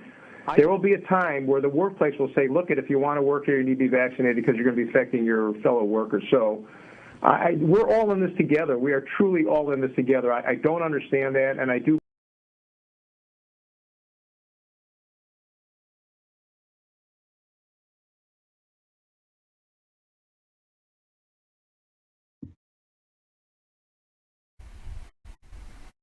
Welcome back, America. It's Hugh Hewitt. I'm joined by America's new #1 best-selling author and life coach, Dana Perino, who you thought was a journalist and a government official, but she's actually a life coach to every millennial woman out there. Dana, good morning. How are you? I'm great. It's good to see you. You look good. Oh, thank you. So do you. I love this new book, Everything Will Be Okay. It is well thumbed. I've gone through it so often, and the only thing I don't like about it is the subtitle, Life Lessons for Young Women from a Former Young Woman, because every young man out there could read this to great effect as well, Dana. You know, I've heard that also from a couple of different people. Brian Kilmeade being one of them yesterday said that he personally got a lot out of it, but I also love that he read it, one, that he got a lot out of it, terrific, but he's the father of 2 daughters that are, I think, 19 and 20 or 21 years old. And they've got ambition, they've got talent, but they've got a lot of worries and concerns, and they're not exactly sure how to channel all of that great energy. And so he was going to pass it on to them too. He liked a lot of things that I thought were pretty interesting too. So yes, I've heard that from some guys, and also my husband. He thinks that every man should read it because then men will fully understand that they will never fully understand women. That's it. Things we don't get, things I don't think about. I laughed at the fetching Mrs. Hewitt was sitting aside from me, and I laughed. And she said, "What are you laughing about?" I said, "Dana compared something to the pair of shoes that's in the back of the closet because it creates a blister every time you walk, but they cost too much to throw away." She got that immediately, right? So that's not something I'm going to get. We all have those shoes, indeed. Yeah. Let's get to some specifics, Dana Perino. And again, it's the #1 bestseller on Amazon. That's out of the box, very strong, Dana. Congratulations. But I want to start with Let Us Condemn and Kill Off Up-Talking. You brought this out in your first book. You've done it again. I want to stab this to death. Would you tell people what up-talking is and why young women especially cannot engage in it?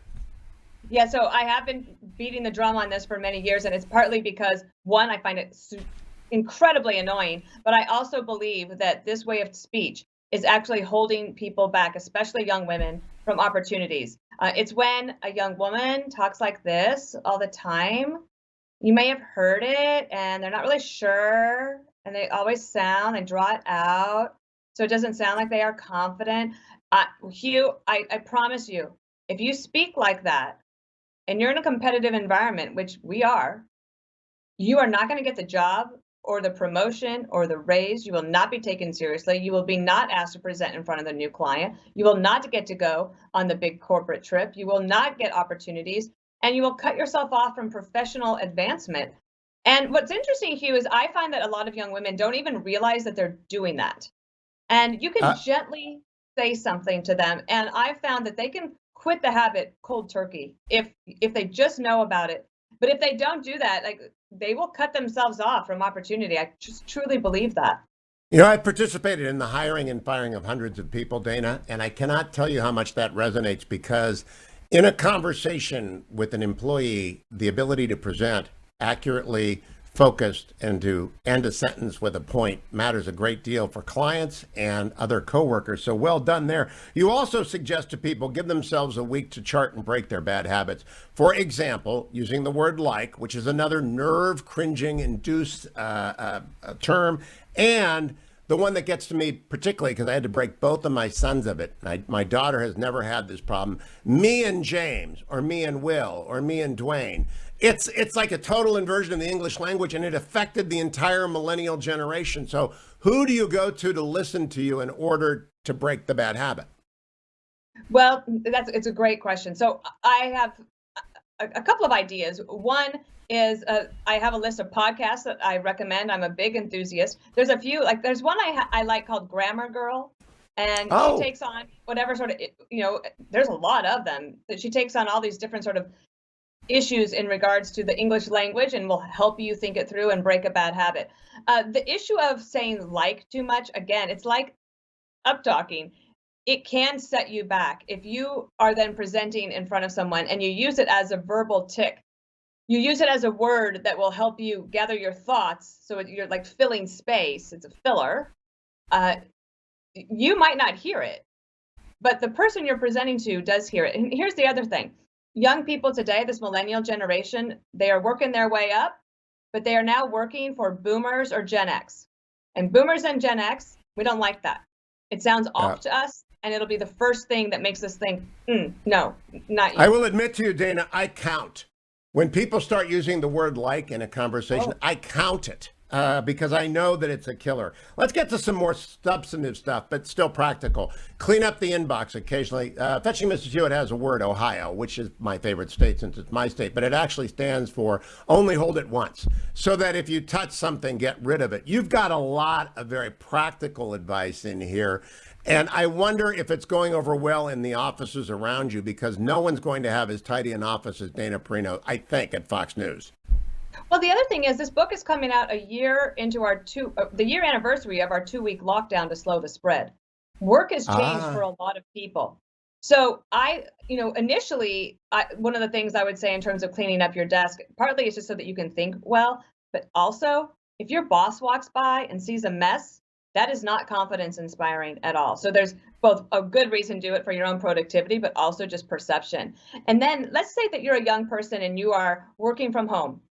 Maybe you have a 1-bedroom apartment or a studio apartment here in New York. So basically now you are living at work.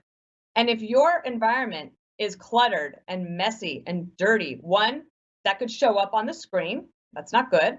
But two, it will definitely cloud your mind. And so this book is really meant to try to strip away any sort of barrier that you're putting up for yourself that will prevent you from enjoying your life and also advancing in your career. I'm talking to Dana Perino about her new bestseller, Everything Will Be Okay. And you want to go out and get it. I'm going to get it for my 35-year-old military wife, daughter, and for my 30-year-old daughter-in-law, both of whom are professionals and in the workplace. One of whom has to move around a lot, and one of whom is rooted. And therefore, it serves both of those audiences. I want to get to a couple of particular things because you really hit this. Number one, older people, me, I'm a lot older than you. We aren't very tech adaptable. That which I can use very well. And I've got 2 young associate producers, both of whom are very generous with their time.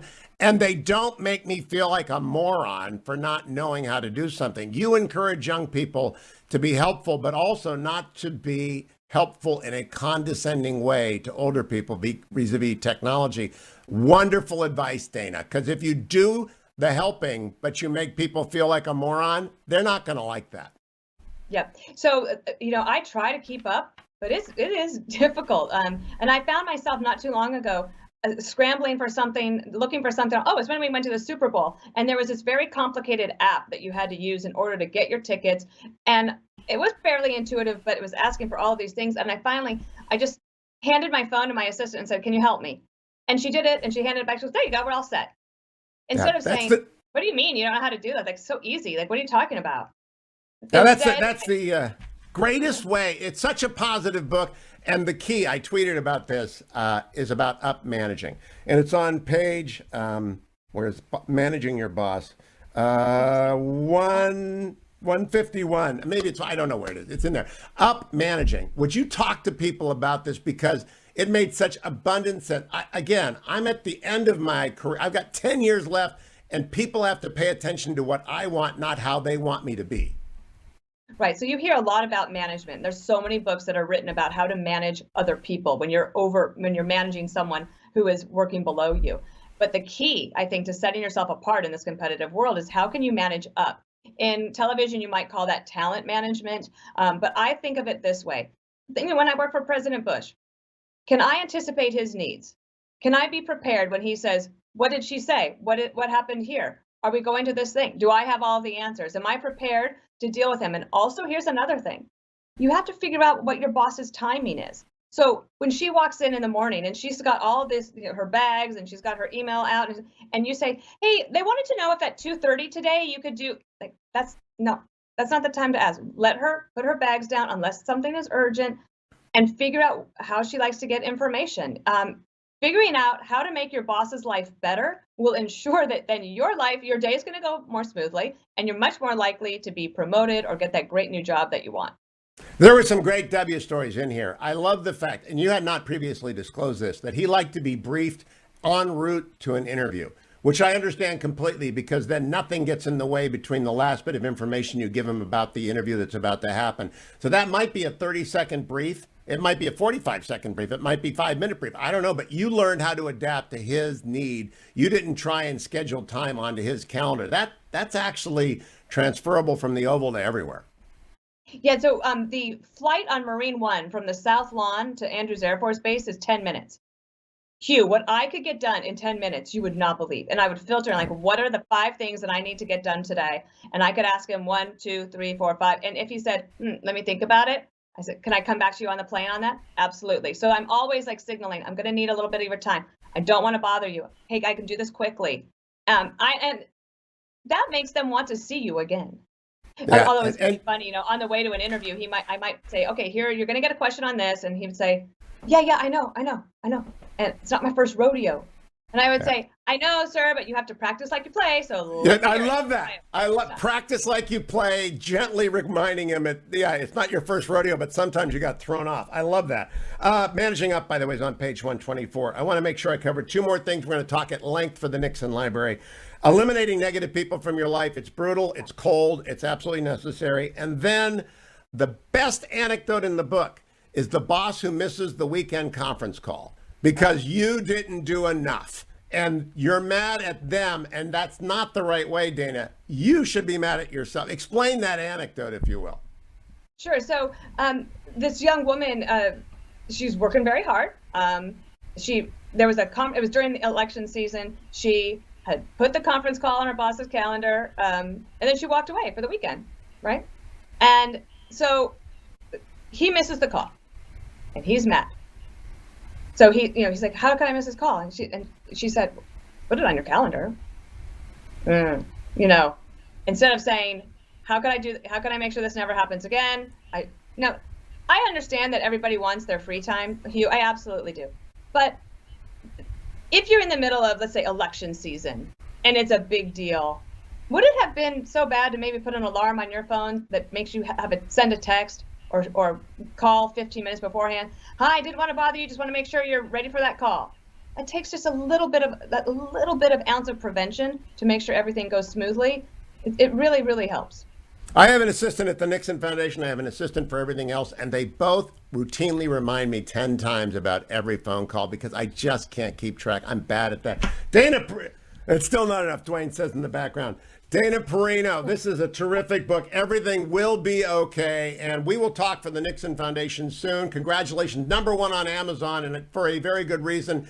It's going to be read by everyone who picks it up and say, I got something out of it. Congratulations, Dana. Thank you. Thank you so much. I can't wait for the Nixon Library. It's going to be great. Yeah, it will be long, and we'll have more time. It won't be so rushed. Be well. Continue on to your next media hit. Dana Perino is wonderful to have every time she's with me. Look, here he is, ReliefFactor.com, great sponsor of the show. That's why I've got people like Adam in my ear saying, 1 minute, ReliefFactor.com, reminding me that I've got to remind you to take your Relief Factor before you leave the house. Reminders are like the essence of the world. That's why I suggest you leave ReliefFactor.com in your car.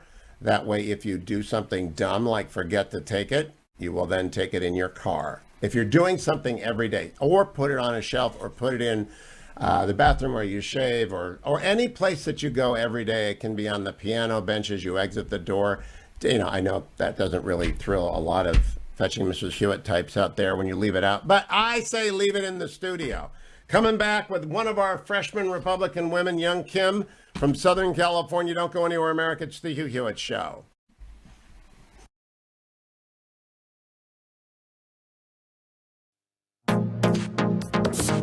Trending now on the Eric Metaxas Show. I'm talking to Kirk Cameron. Yeah, I'm talking to him right now. And I've got a question. If people can see you, they see that you're wearing a hooded sweatshirt with a picture, some kind of a graphic of a campfire on it. And it says, what's your plan? And the Y and the O were omitted for cost reasons. What's your plan? So what is that sweatshirt, and how can I buy how can I buy one? Well, Eric, I'll just give you one. You don't need to buy one. But basically, the reason I have this sweatshirt is because so many people have been watching the American Campfire Revival on Facebook Live every night. It's our 100-day plan. And really what I'm trying to do is I want to spread the fires of revival and a love for God and love for our neighbor and love for our country. And so it's not about me in my backyard. It's about the people who are watching and wanting them to be able to have tools to get them into conversations with their neighbors and their people at work or at the gym or the grocery store. And it says, what's your plan? And it gives people an opportunity to allow people to say, hey, what's your sweatshirt about? And they can say, well, you need to have a plan, right? And every president rolls out his 100-day plan to fix the nation or to make it better. And we're not putting our hopes in a political leader. We're actually 20,000 people strong, and we have our own plan. It's all about praying. It's all about thanking God, and it's about learning what made this country so great in the first place and getting back to those principles so that our kids have some liberty left that they can enjoy. and it's called the American Campfire Revival. Keep up with what's trending. Subscribe on YouTube today. Trending now on America First with Sebastian Gorka. The last thing we need is the Neanderthal thinking that in the meantime everything's fine, take off your mask, forget it. It still matters. I carry a card and I don't have it, I put it on my desk. As of yesterday, we had lost 511,874 Americans. Who's the Neanderthal? He needs a card to remind him. He needed a card the last time, and now he's left it on his desk. Did you see what he did in that video? Who's the Neanderthal? What has Fauci told us 1,000,000 times? What has the CDC told us 1,000 times? Don't touch your mask. And he touches it right in the middle where he's breathing through it. And then he's going to touch the table. He's going to touch the Resolute desk. Who's the Neanderthal now? Now let's stop for a second on his choice of words. Shad thinks it's not as bad as deplorable because why, Shad? Well, because it might be tough for the average red-blooded American to go around calling themselves a Neanderthal. It was easy to take up deplorable. Because it's got too many syllables? No, of course not. But it has a stronger connotation, you know? It's more direct. It makes you, it's not you're outside of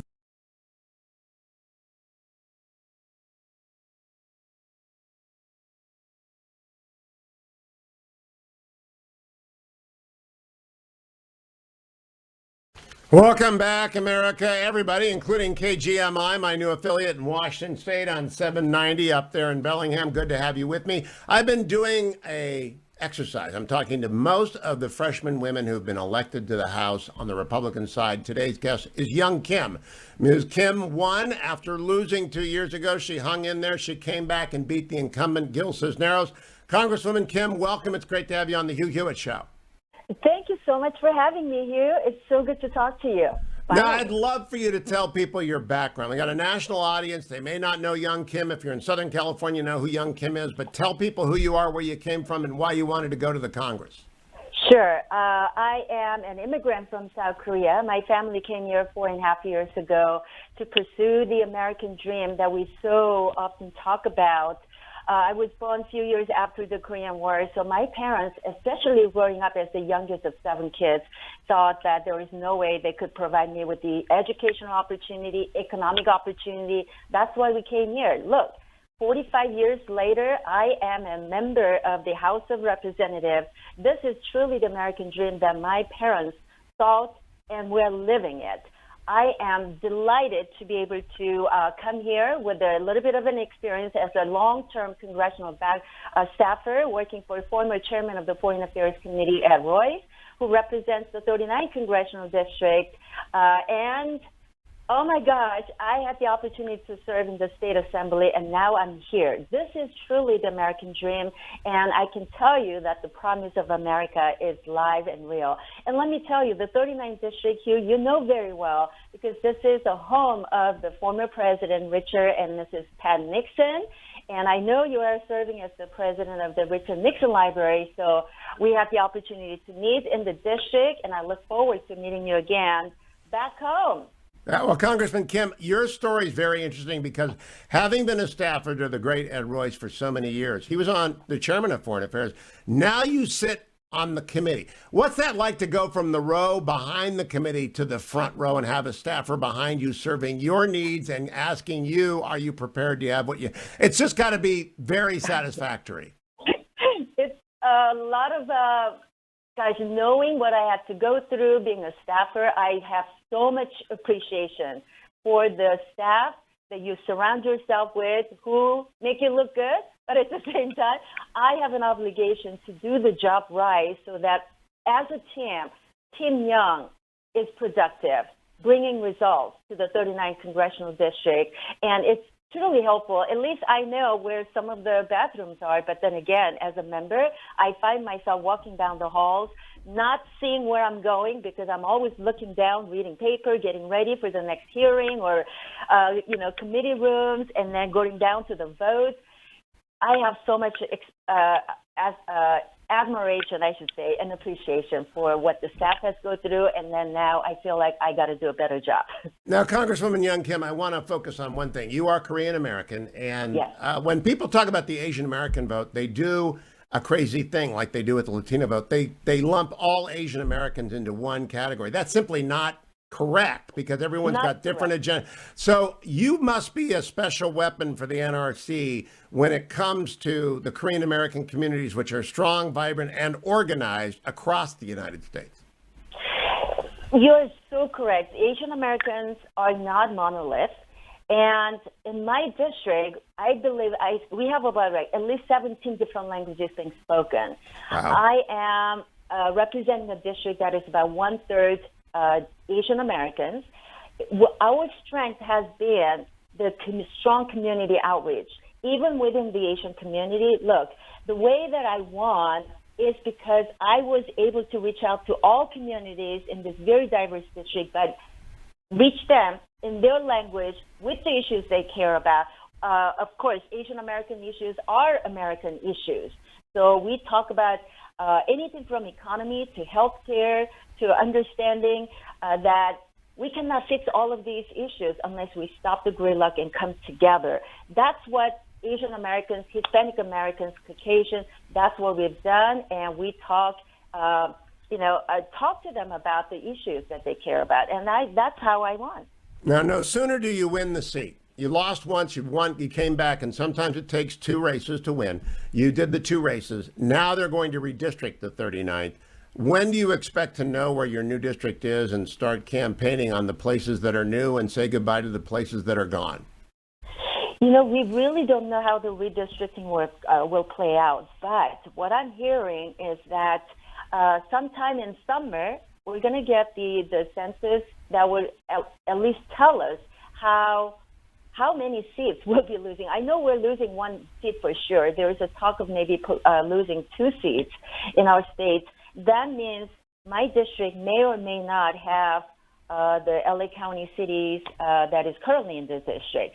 But ultimately, I am just honored to be able to represent the 39th district. However it changes, I am going to I'm still unpacking my bag. I'm here to get work done and get things done for my district. So regardless of how important the redistricting is, I'm just going to focus on doing the work that my constituents send me to do. Congresswoman Young Kim, great to talk to you. Thank you for joining me. Continue your great success on the Hill, first as a staffer, now as a member. Thanks for being there. Come right back, America. Hour 3 of the Hugh Hewitt Show ahead.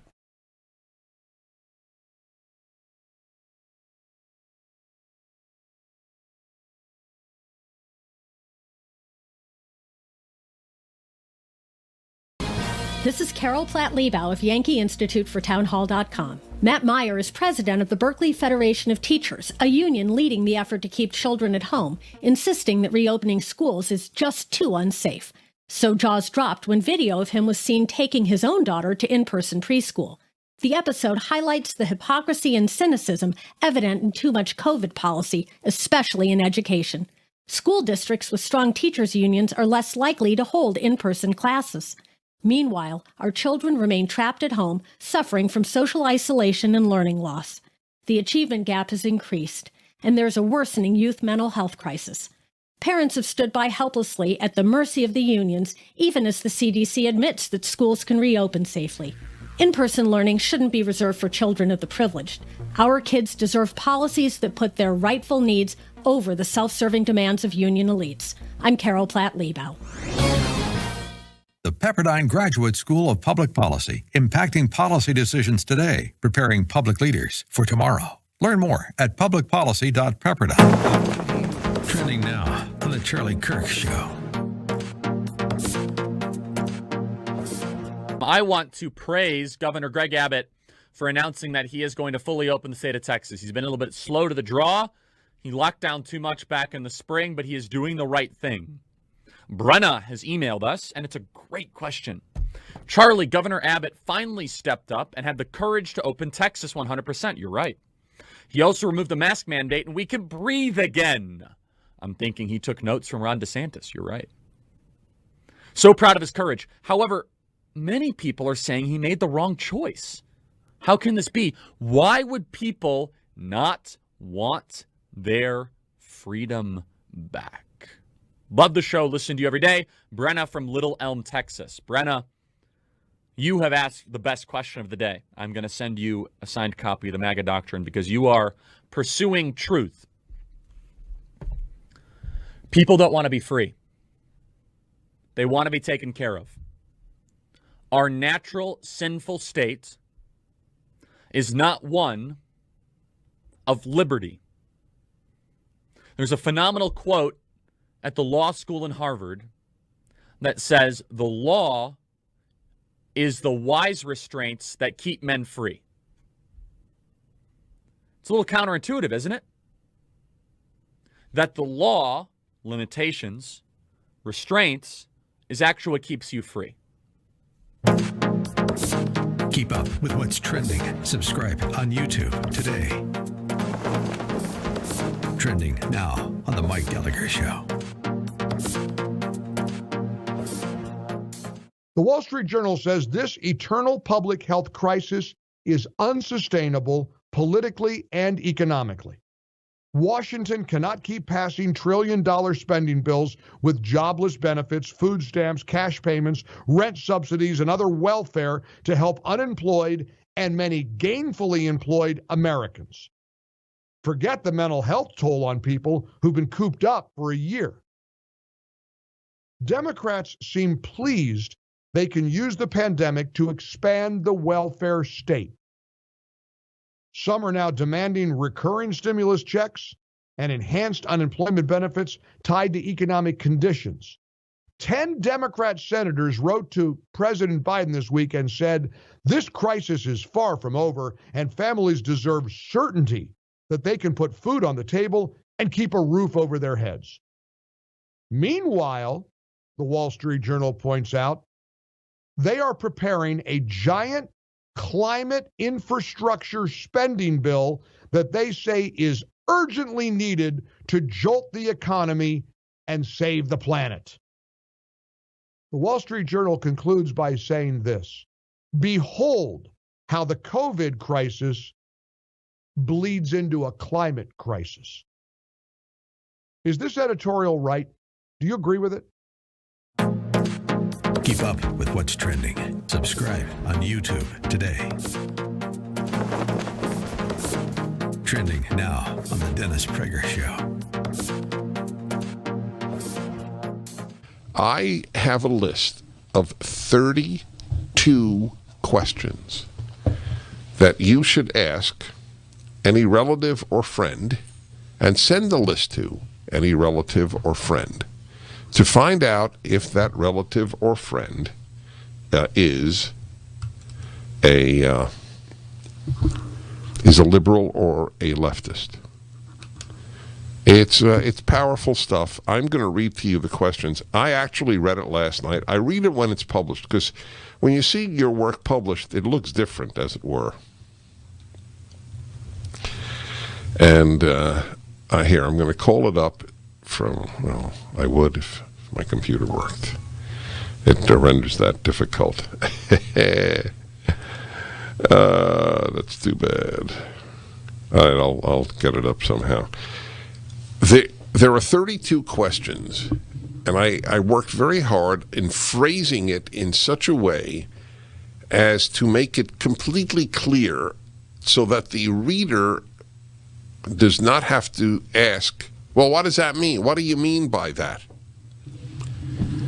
And then we can work on it. And, well, you know what the magic is, my friends, when you can't do something on your computer. What you do is turn it off, reboot it. Your Windows, if it's Windows, your Windows system wants to be renewed. It is a spiritual act on the part of your computer. Keep up with what's trending. Subscribe on YouTube today. This is Carol Platt-Liebau of Yankee Institute for Townhall.com. Matt Meyer is president of the Berkeley Federation of Teachers, a union leading the effort to keep children at home, insisting that reopening schools is just too unsafe. So jaws dropped when video of him was seen taking his own daughter to in-person preschool. The episode highlights the hypocrisy and cynicism evident in too much COVID policy, especially in education. School districts with strong teachers' unions are less likely to hold in-person classes. Meanwhile, our children remain trapped at home, suffering from social isolation and learning loss. The achievement gap has increased, and there's a worsening youth mental health crisis. Parents have stood by helplessly at the mercy of the unions, even as the CDC admits that schools can reopen safely. In-person learning shouldn't be reserved for children of the privileged. Our kids deserve policies that put their rightful needs over the self-serving demands of union elites. I'm Carol Platt-Liebau. The Pepperdine Graduate School of Public Policy, impacting policy decisions today, preparing public leaders for tomorrow. Learn more at publicpolicy.pepperdine.edu. Trending now on The Larry Elder Show. The book, The Cat in the Hat. Now, to be precise, 6 books have been canceled. One of them is not The Cat in the Hat. But that's not the point. You're fact-checking cartoons? You're censoring cartoons? Okay, specifically, that particular book was not canceled. But 6 of his books were. And the point is, they're equally innocuous. I was in kindergarten. In kindergarten, you sit on the floor and you cross your legs. And we would read, see John Spot, Spot, see John Run, see Spot Dog, see John Dick and Jane. And they're all these little white kids with pink cheeks. I never saw a black kid. I've read studies that when little black girls are handed dolls, one is a black doll and one is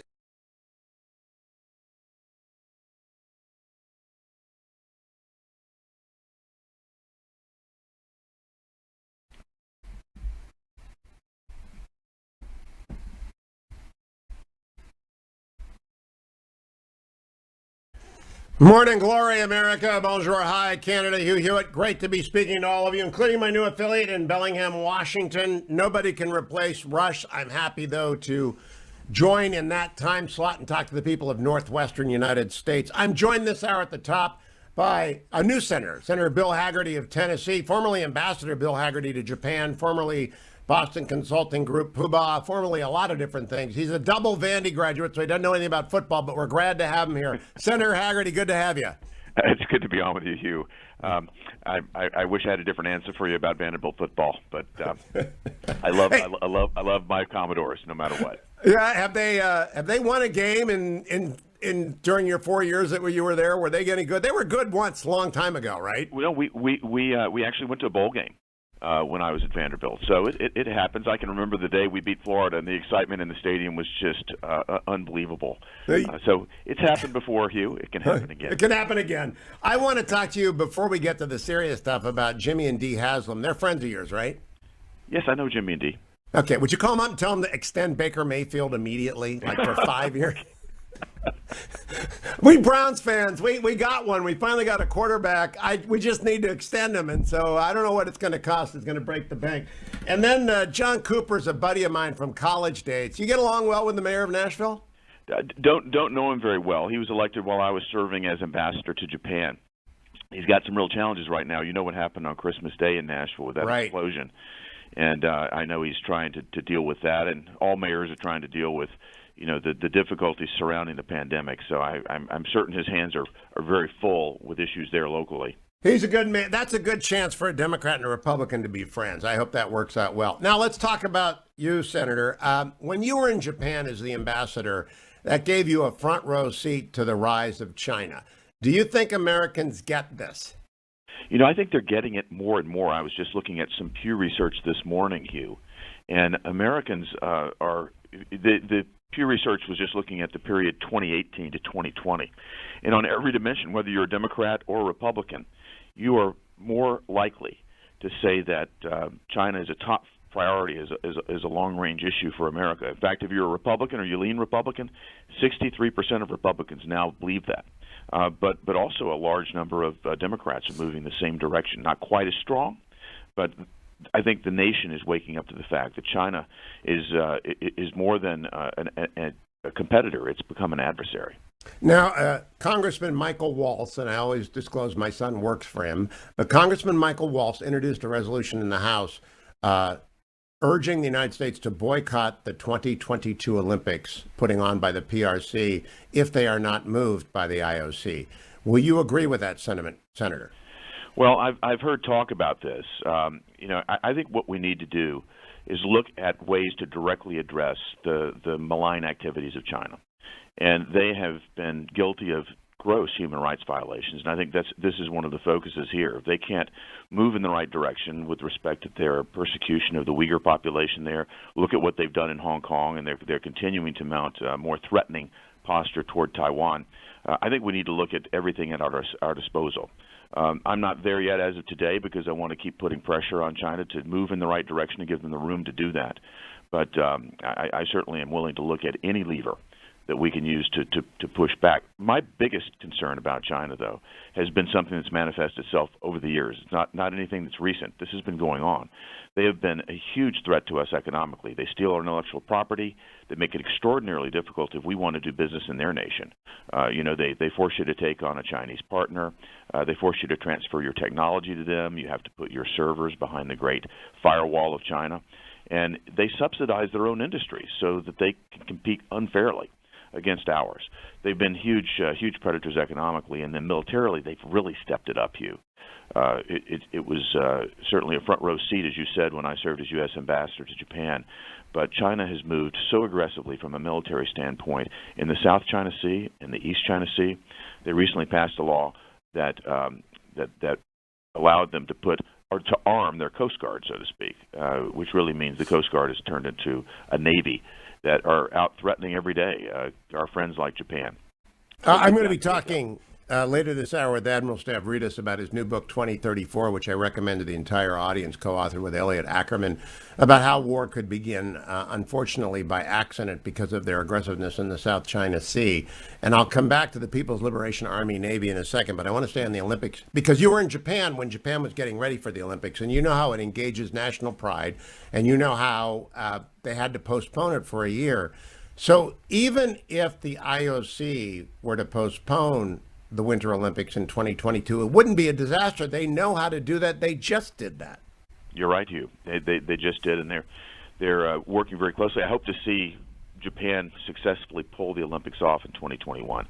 I was speaking with the Japanese ambassador to the United States just yesterday about this topic, and they're still moving at pace. But you're right, the IOC has the experience now of postponing a major event like that. I'll say it's costly, it's painful, and it would send a very strong message were they to move in that direction. And if they do not, will you eventually make a decision on whether or not to boycott? And I understand it's a complex issue. I lived through 1980. I can remember it being both disappointed and understanding, but the athletes, of course, were crushed and their families and friends were outraged. On the other hand, this is genocide, and Hong Kong has been destroyed in terms of its liberty. There are some things that we ought not to countenance, and I think it's a difficult decision for every elected member of Congress to make. I think you're exactly right. And my sentiments are very much toward putting pressure on China at every turn. At the same time, I know people that have worked their life to compete in the Olympics. And what do you say to that child? What do you say to their parents and their family that have put everything into that competition that's gotten them to that point in their career? So it's a very difficult decision to make, and there's going to be a sacrifice on both sides should it move that direction. But I'm certainly not taking that off the table at this point because we need to keep pressure. We need to keep all of our levers available to pressure China. Now, Senator Hagerty, I want to go back to your time as a VC, venture capitalist, because a lot of startups get offered a lot of money by Chinese banks. And the first action of the Biden administration was to remove, one of the first actions was to remove the ban on Confucius Institutes in the United States, which is a soft influence, soft power espionage operation. What do you say to startups who are being dangled Chinese investment? I say that they shouldn't be allowed to take those dollars. What that is a backdoor to steal their technology. And if they make a short-term decision to take money from China, long-term, they won't have a market left. Long-term, they'll have a competitor coming from China that they can't anticipate today. It would be a very foolish move to do it. It is something that we've taken steps to try to prevent, and I think we should continue to move in that direction because it's a bad business decision and it's a bad national security decision for our nation, too. Let's close by going right to your wheelhouse. President Biden announced his first summit will be with the Quad. Australia, India, Japan, and the United States. A lot of Americans have heard about the Quad on this show, but it's still a relatively unfamiliar. It's really the new NATO. What was going on in the formation of the Quad when you were the ambassador to Japan? Now as a senator, what do you think ought to happen with the Quad? We're moving in exactly the right direction there. I worked very hard on that when I served as U.S. ambassador to Japan. I traveled to India with our United States ambassador to India, worked with them there, worked very closely with Australia, worked very closely with Japan, as you know. But our efforts to expand the role of the Quad are going to be absolutely critical to keep the South China Sea open, to keep the South China Sea free, and to push back on China at every turn. I'm so encouraged at the role that India is stepping up to play. I was fortunate to be able to meet with President Trump and Prime Minister Modi on multiple occasions and really see that relationship blossom and unfold. I think India has become very aware as well about the threat that China poses because of what's happening on their own border. They've had their own soldiers slaughtered by the Chinese, and this is a really difficult situation for them too. So they're finding the room in this alliance, I think, to push back, and we need to stay together on this. We need to continue to push forward on this. I think the Quad is the answer. I love your phrasing of this, Hugh, as the new NATO. I think that's very perceptive and a wonderful way to think about this. Well, Japan had begun, when you were there, to take steps to aggressively expand their naval presence under the old Prime Minister. Is that continuing under the new Prime Minister, Senator Hagerty? Yes, there's a great deal of continuity. The new Prime Minister, Suga, was the chief cabinet secretary under Prime Minister Abe, so there's great continuity there, and they continue to maintain a very strong posture. I work closely with Chief Cabinet Secretary Suga on military and defense-related issues on a weekly basis. We were together, so I have every confidence they're going to continue a forward-leaning posture, and as Americans, we need to continue to support that and build our interoperability with Japan. Well, I thank you for your time. Remember, Bill Hagerty to call Jimmy and Dee Haslam to sign Baker. All right, so that's on your to-do list today? Yeah, I got it to you. Well, thank you very much. Great to be on with you again. And again, good to speak with you, Senator. Talk to you again soon. Don't go anywhere, America. Always important to get the Browns into every conversation with anyone who knows Jimmy and Dee Haslam. Don't go anywhere. I'll be right back. Tom Cotton is coming up today. So is Admiral Stav. Don't go anywhere. It's the Hugh Hewitt Show. Portions of the Hugh Hewitt Show are brought to you in part by Born to Lead and Salem Now.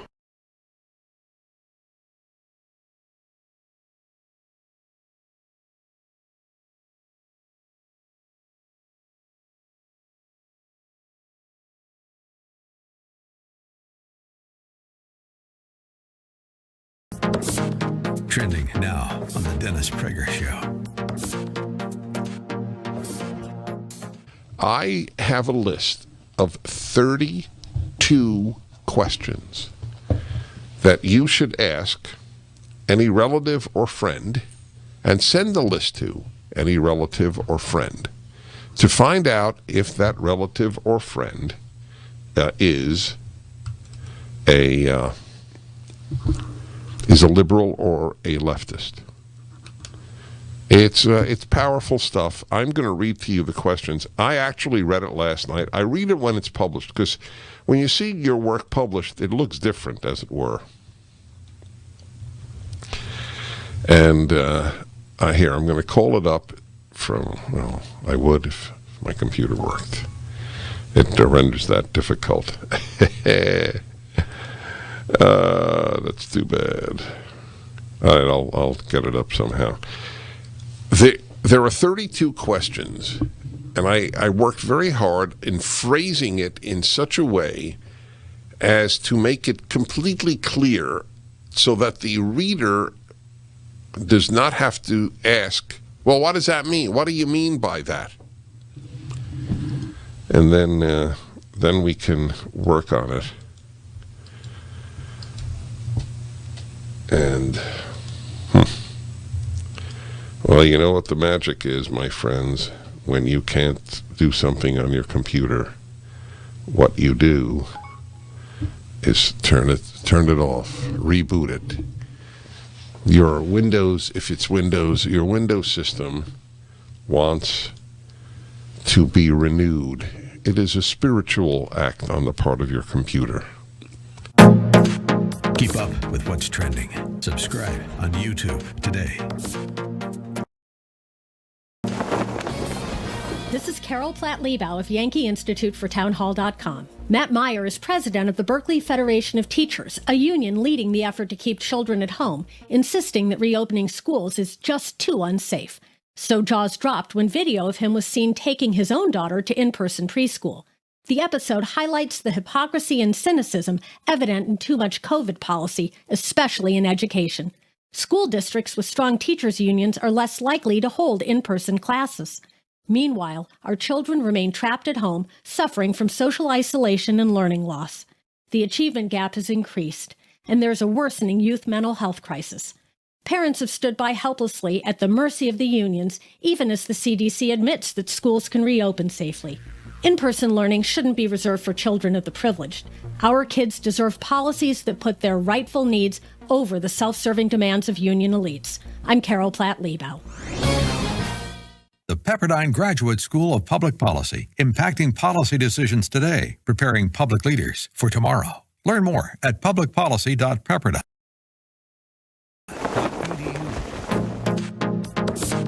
Trending now on The Larry Elder Show. The book, The Cat in the Hat. Now, to be precise, 6 books have been canceled. One of them is not The Cat in the Hat. But that's not the point. You're fact-checking cartoons? You're censoring cartoons? Okay, specifically, that particular book was not canceled. But 6 of his books were. And the point is, they're equally innocuous. I was in kindergarten. In kindergarten, you sit on the floor and you cross your legs. And we would read, see John Spot, Spot, see John Run, see Spot Dog, see John Dick and Jane. And they're all these little white kids with pink cheeks. I never saw a black kid. I've read studies that when little black girls are handed dolls, one is a black doll and one is a white blonde doll, the little black girl chooses the blonde doll. I've also heard studies that say that study was invalid because the doll was different, this, that, and the other. But every study I've ever seen says that whatever there is, whatever wish you were of another race, if you're a little black girl, it goes away. To the point now where black girls have higher self-esteem than white girls, by far. Even though black girls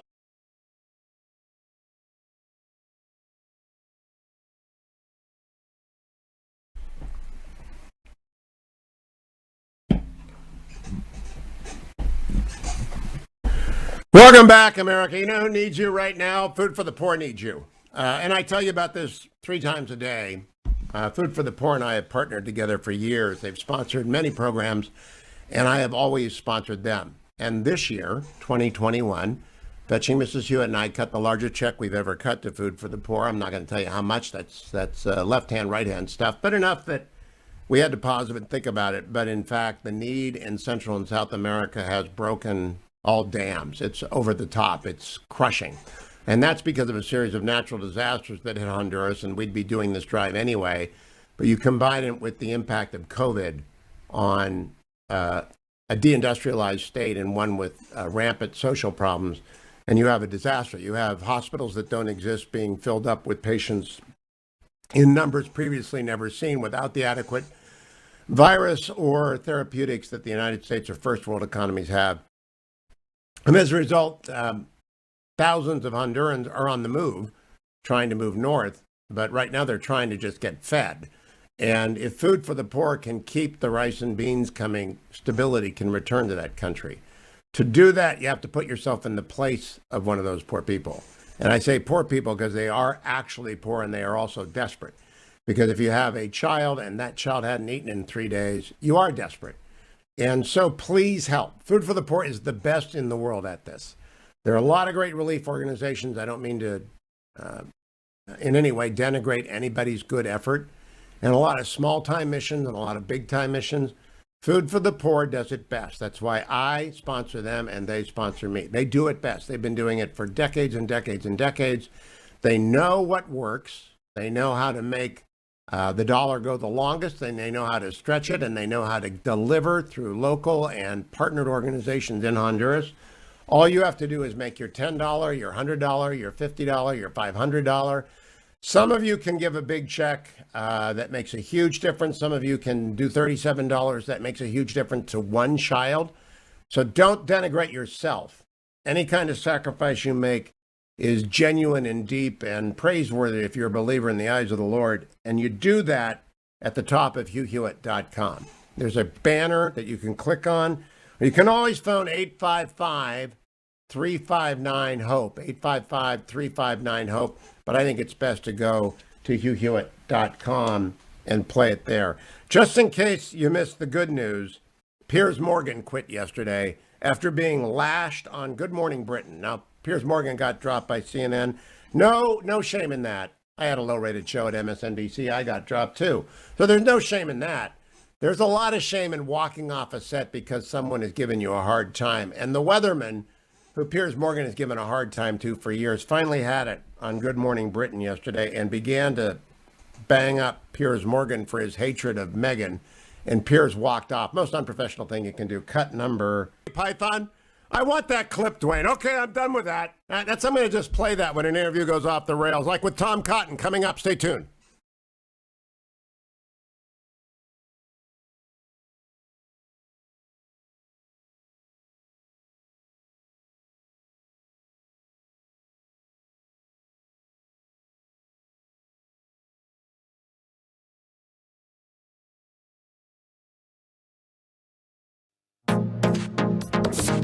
Trending now on The Larry Elder Show. The book, The Cat in the Hat. Now, to be precise, 6 books have been canceled. One of them is not The Cat in the Hat. But that's not the point. You're fact-checking cartoons? You're censoring cartoons? Okay, specifically, that particular book was not canceled. But 6 of his books were. And the point is, they're equally innocuous. I was in kindergarten. In kindergarten, you sit on the floor and you cross your legs. And we would read, see John Spot. Spot, see John Run. See Spot Dog. See John Dick and Jane. And they're all these little white kids with pink cheeks. I never saw a black kid. I've read studies that when little black girls are handed dolls, one is a black doll and one is a white blonde doll, the little black girl chooses the blonde doll. I've also heard studies that say that study was invalid because the doll was different, this, that, and the other. But every study I've ever seen says that whatever there is, whatever wish you were of another race, if you're a little black girl, it goes away. To the point now where black girls have higher self-esteem than white girls, by far. Even though black girls are more likely to be obese than white girls, they're more likely to be proud of their bodies, according to polls. So whatever alleged damage done to people's psyche at that age, it fades away. A and B, you're censoring a cartoon? This cannot stand. This is absolutely absurd. Keep up with what's trending. Subscribe on YouTube today.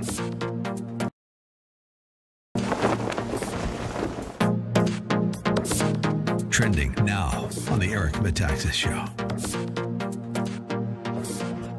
Because I'm in my backyard, as you know, and I'm sitting in front of a big campfire pit, and I've got an American flag behind me, and it's all part of something that I've been doing for the last month, and it's my own 100-day plan. You know, the tradition of presidents, as you know, is to roll out their first 100 days and what we're going to do. And I found that most of my friends are sort of like sitting in a corner, wringing their hands, crying in their Chick-fil-A soup, saying, "Oh no, everything is going to be unraveled here by somebody with a bad 100-day plan." And I'm saying, you know what? Let's get off the defense. Let's be on the offense. And why don't we come up with our own 100-day plan? And so I've got mine, and I've invited people to join me in my backyard for 100 nights in a row while I build a campfire. and we're going to sing, we're going to pray, we're going to give thanks to God, and we're going to go look at history and the providential perspective on how God both gave birth to and preserved and caused to flourish the greatest nation on earth, so that we can get back to these sacred covenant promises our forefathers made with God and see revival. But here's the good news. Revival is coming. I believe it. I think that we always see this in history and certainly in Scripture. The enemy overplays his hand. I really think that people are seeing, gee, what would it be like to live under a big government, Marxist, woke administration? And they're realizing, you know what? It's not that great. When's Daddy coming back home? And the fact is that you're right. Revival is the way out. Keep up with what's trending. Subscribe on YouTube today.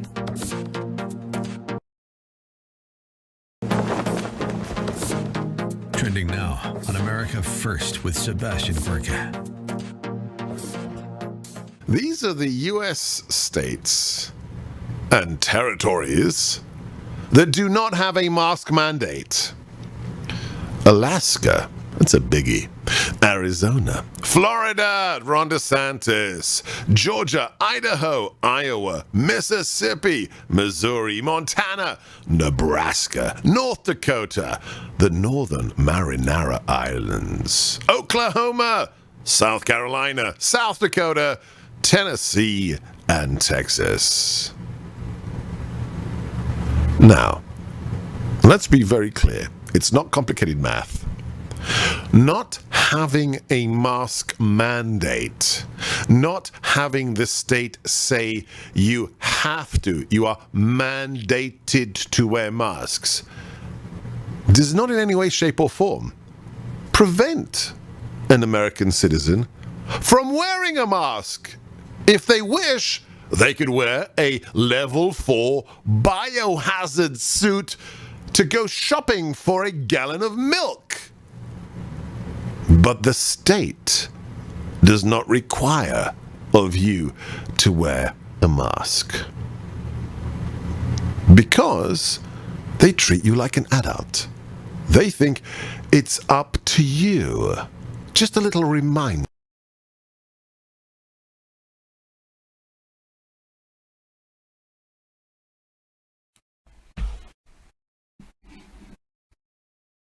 Welcome back. Hugh Hewitt here.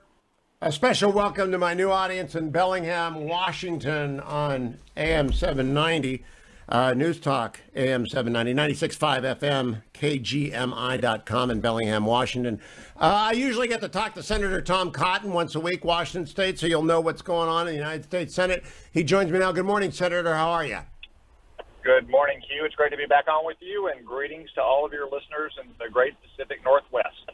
And it's a wonderful audience. It's the Rush slot, and no one can replace Rush, but I'll do my best. Now, Senator, I just had on your new colleague, Bill Hagerty. Great guy, very smart. He hasn't made up his mind yet on whether the United States ought to boycott the Olympics if they don't move from the People's Republic of China. Have you made up your mind yet?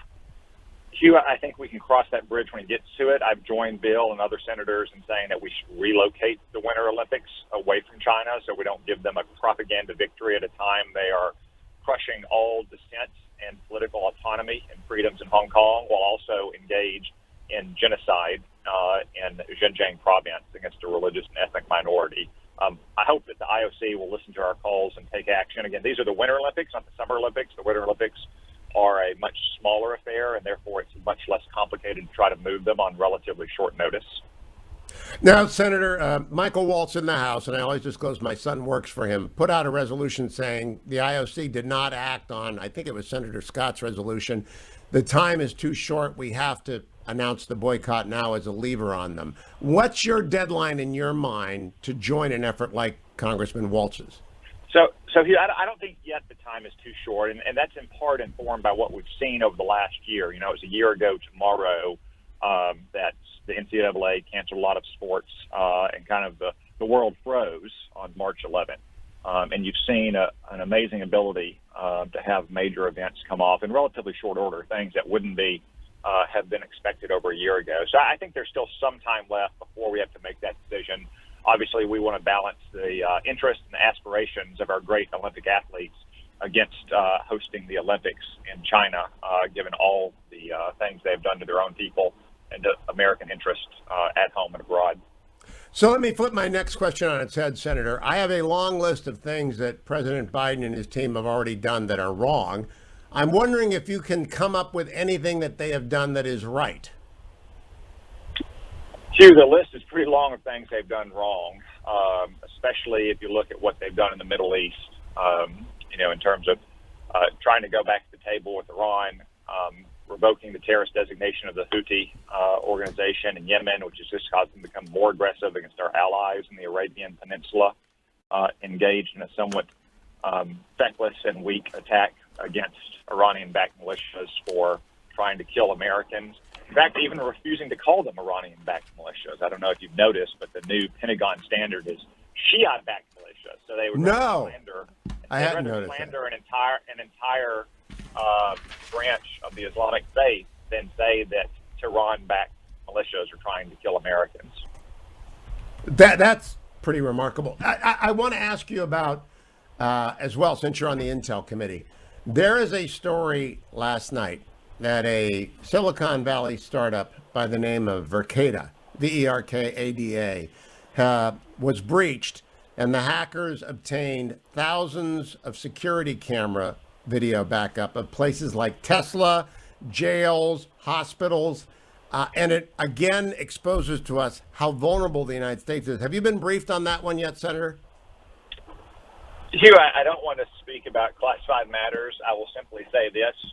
Hacking into a company like that to obtain footage of proprietary industrial practices is exactly the kind of thing that the Chinese Communist Party would do, and in fact, in some cases, have been doing for a couple decades now, to try to steal our property, reverse engineer it, and then use it for their own benefit, both their military and for jobs for their people, while taking jobs from our people.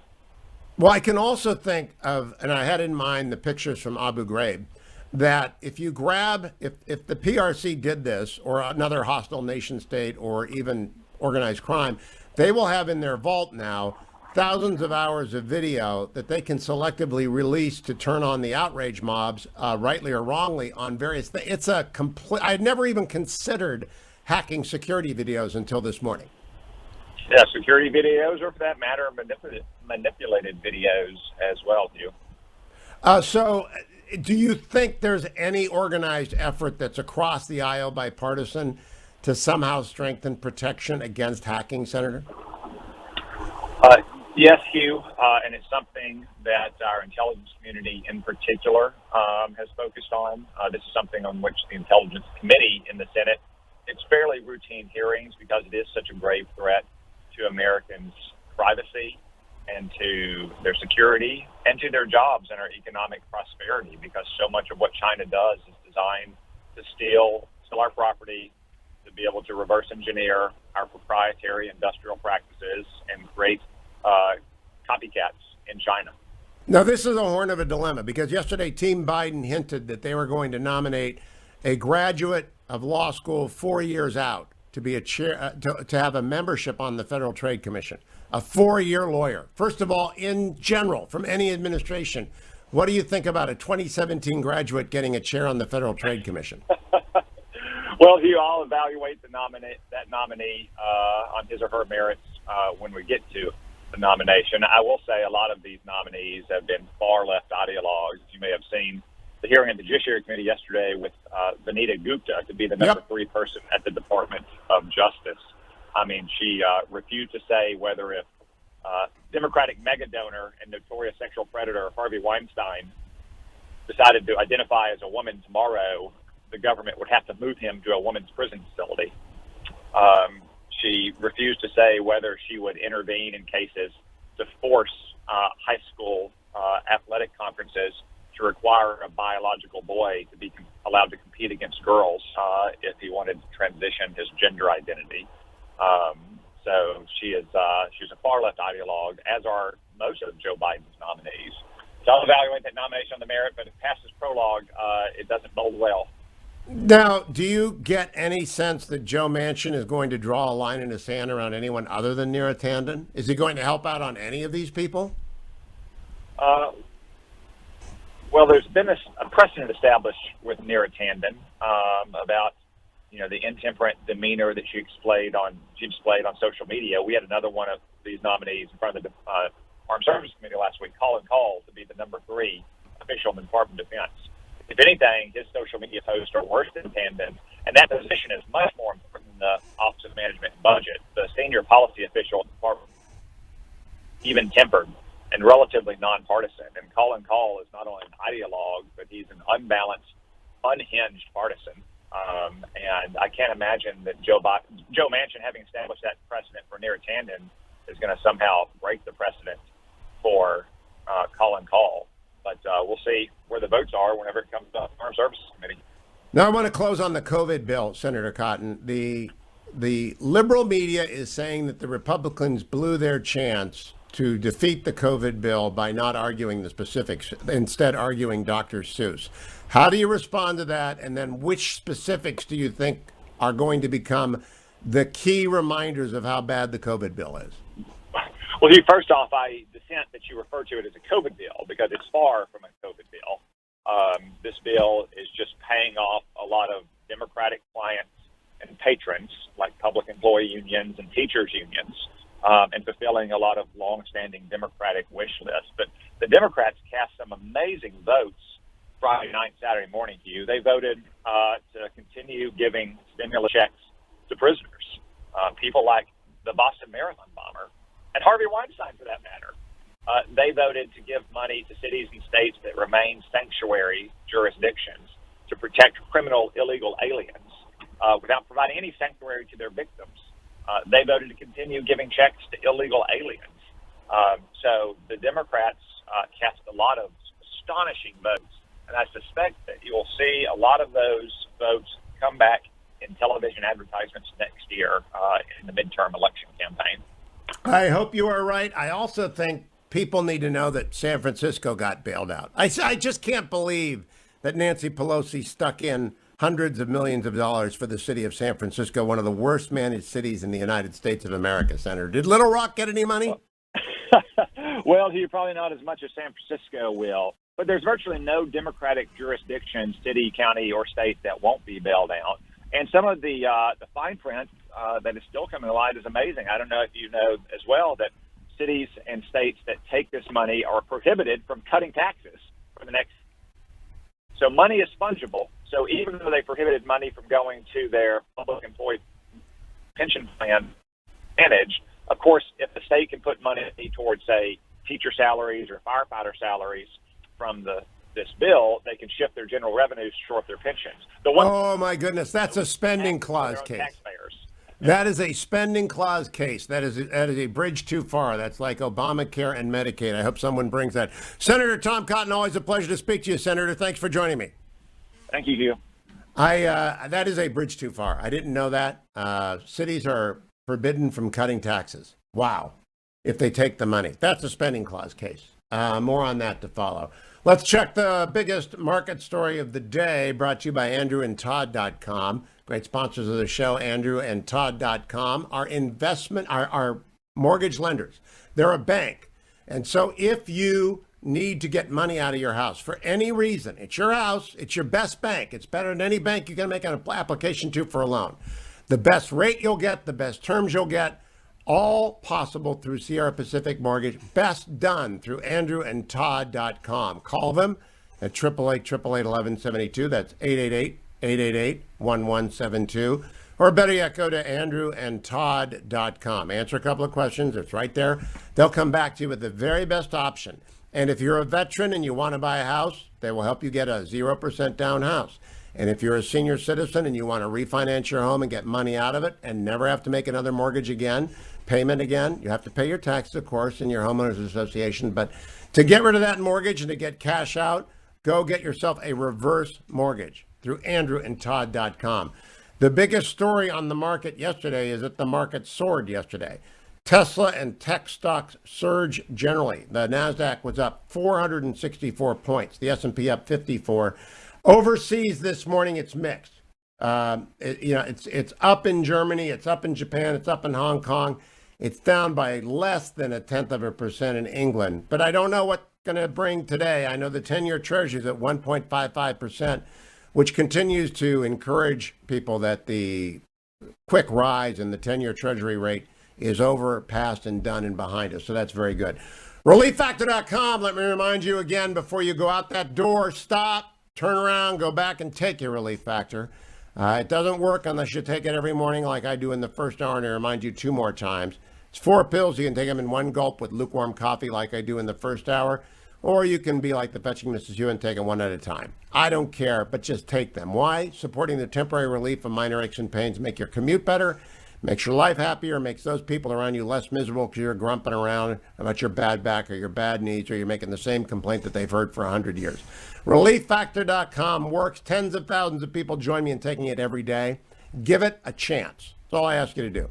If it doesn't work for you, fine. But try it for 3 weeks. Follow the direction. Take it in the morning and the afternoon for those first 3 weeks. Now I only take it in the morning. And you'll see whether or not Icarian and Curcumin and Resveratrol and Omega working together do, in fact, deliver the kind of relief that you want. Don't go anywhere. I've got this book in my hand. If you're watching on YouTube, you'll be hearing the long podcast on the interview. My new podcast, which is available podcast everywhere. The interview with Hugh Hewitt. Admiral Stavridis joins me along with Elliot Ackerman. Their new book is 2034. Stay tuned to hear what it's about. It's chilling. Next on the Hugh Hewitt Show. Portions of the Hugh Hewitt Show are brought to you by Food for the Poor. Trending now on the Charlie Kirk Show. Prevailing viewpoint over the last couple decades is people want to be free. No, they don't. They want to be provided, stuffed, and taken care of. They want to be beneficiaries of a welfare state. Any glimmer of people wanting to be free is because they either have responsibility, they understand what freedom is, or they have a worldview that mandates them to be active and productive, like the Christian worldview. Whereas the secular worldview does not require you to be active and productive. Instead, it would require you to be complaining and sedentary, stationary. Shelby Steele said on our live stream, you might have heard it, that the challenge today is not slavery. It is freedom. When God, through Moses, brought the Israelites out of Egypt into the wilderness, they were being fed. What did they start to do? They started to complain. And they said, take us back to Egypt. There was meat there. As soon as people have a taste of freedom, most want to go back. Freedom and liberty can be very dangerous. Thinking that other people might not be wearing masks? Yeah, that's right. You might have to make decisions to adjust to that. To think that people are not going to be locked down in their homes and then go to restaurants? Yes, you might have to make adjustments to that. By the way, do you notice that Greg Abbott did not say you must go to a restaurant next week? He says you can. Keep up with what's trending. Subscribe on YouTube today. Trending now on The Mike Gallagher Show. Politicians created a box canyon with lockdowns last spring that were originally intended to flatten the curve. That's all we heard. Flatten the curve. Every time governors loosened restrictions and cases ticked up, Democrats would demand lockdowns. Not that lockdowns or mask mandates much helped California or New York, which experienced bigger surges this winter than Florida did with neither. Can I repeat that, please?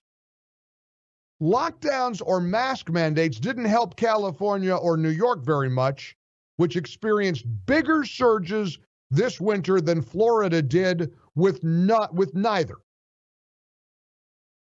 Vaccines were supposed to enable Americans more or less to get back to their before COVID lives. Youth sports, eating out, family gatherings, even going outside, walking outside without a mask. The Wall Street Journal editorial board says it's probably still prudent to wear masks in public settings indoors.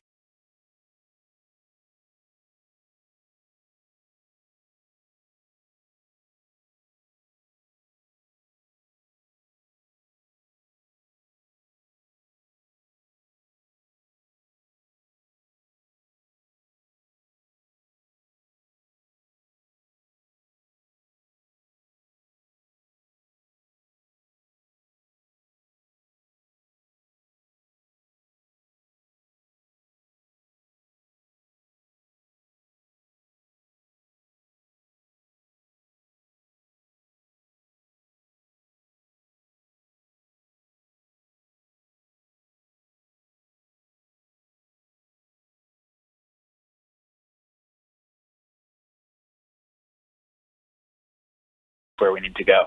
That's a Marine talking. Admiral, congratulations. Your first novel, co-authored with Elliot, is at number 14 overall on Amazon, number 1 in political thrillers after 3 days. I've got my copy in my hand. We're going to talk at length about it on Monday, but I'm halfway through in 1 day. Are you surprised by how this is taking off? I am not surprised. I think it's a very good book. That's for others to decide, but it is very much a book of the moment, as you and I have been talking about the rise of China and the concerns we all ought to have. And it's set 15 years in the future. And people ask me, why'd you do a novel? Why didn't you write a 10th nonfiction policy kind of book? And the short answer is what you just said. People will turn the pages. They'll tune in a way that perhaps those occasionally dry policy books don't always make happen. So I'm happy you've got it. We wrote this as a cautionary tale of something we have to avoid. Now, Admiral, before I go back to Elliot, you're obviously an optimist in 2034 because the United States Navy has a semi-submersible boat deployed. So in 12 years, that's really going to be true? Well, it's a novel, so you never know. But let's face it, 10 years ago, there was no such thing as an iPhone. Twitter didn't exist. So a lot of things can change in 15 years. And the Navy's moving out on stealth, on cyber, on semi-submersibles, unmanned submersibles. I think there's a pretty fair chance a lot of that will come to fruition. But here's the punchline, not just for us, also for China. Elliot Ackerman, I want to ask you about the Deputy National Security Advisor, who's a central character in this. I'm pronouncing it Chowdhury. I know Matt Pottinger pretty well as the former Deputy National Security Advisor, and O'Brien very well.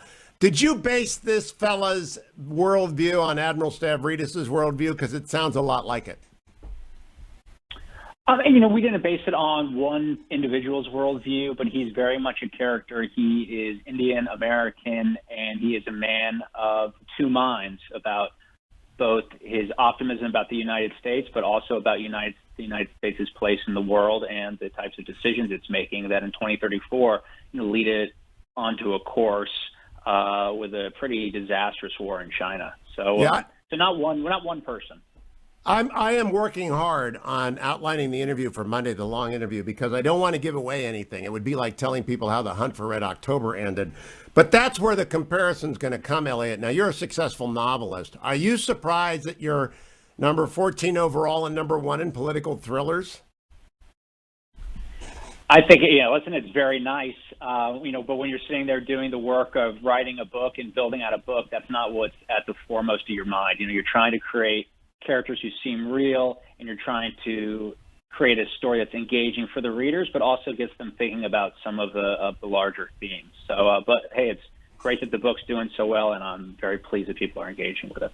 Can I make a quick point about that? It's just that in all the books you've read in your life, think about them, all the novels in particular, it's the characters you remember. Think of The Old Man and the Sea. You don't really remember the storyline exactly, but you sure remember that fisherman, Santiago. And we tried to write a very character-driven book here. That's where it really differentiates, I think, from a Tom Clancy techno-thriller. Yeah, although Mr. Clark is a character I will never forget from the Tom Clancy thrillers, like Red Storm Rising. Mr. Clark was always doing things. Let me talk to you, Admiral, about the People's Liberation Army Navy characters. They're very well drawn. They're very compelling. They come from different backgrounds and collide in different ways with their American counterparts. How confident do you feel that your Chinese readers, and they will be legion, will say those are fair and accurate representations of how they think, operate, and react? I think we've got a pretty good shot at this book doing surprisingly well in China. This is not a good guys, bad guys kind of book. The villain here is war that both nations stumble into. And I think the characters are drawn from senior Chinese naval officers that I've met. The principal one, of course, Admiral Lin Bao, is someone who just desperately wants to get back to sea. And he also wants to teach one day. I think we've driven these characters in very human ways, and I'm hopeful the Chinese audiences will give the book a chance. I think they will. And Elliot, last question to you. Wedge. I know a guy named Wedge. It's not his call sign. It's just his golf name. But you start with a fourth-generation fighter pilot. Are there any fourth-generation fighter pilot families out there? There are probably not at this point, just because of timing, but there are certainly third-generation fighter pilots, and the character Wedge, his father, was dropping GBU-38 guided bombs in Iraq and Afghanistan, so I probably knew his dad. It is a terrific character as well. So everyone, go order 2034. It's supposed to be in bookstores everywhere, but it's going to sell out. You better go to Amazon and get overnight delivery, and on Monday I'll go along with Elliot Ackerman and James Stavridis. Thank you, Dwayne and Adam. Thank you, Ben and Harley. I'll talk to you tomorrow on the next Hugh Hewitt Show.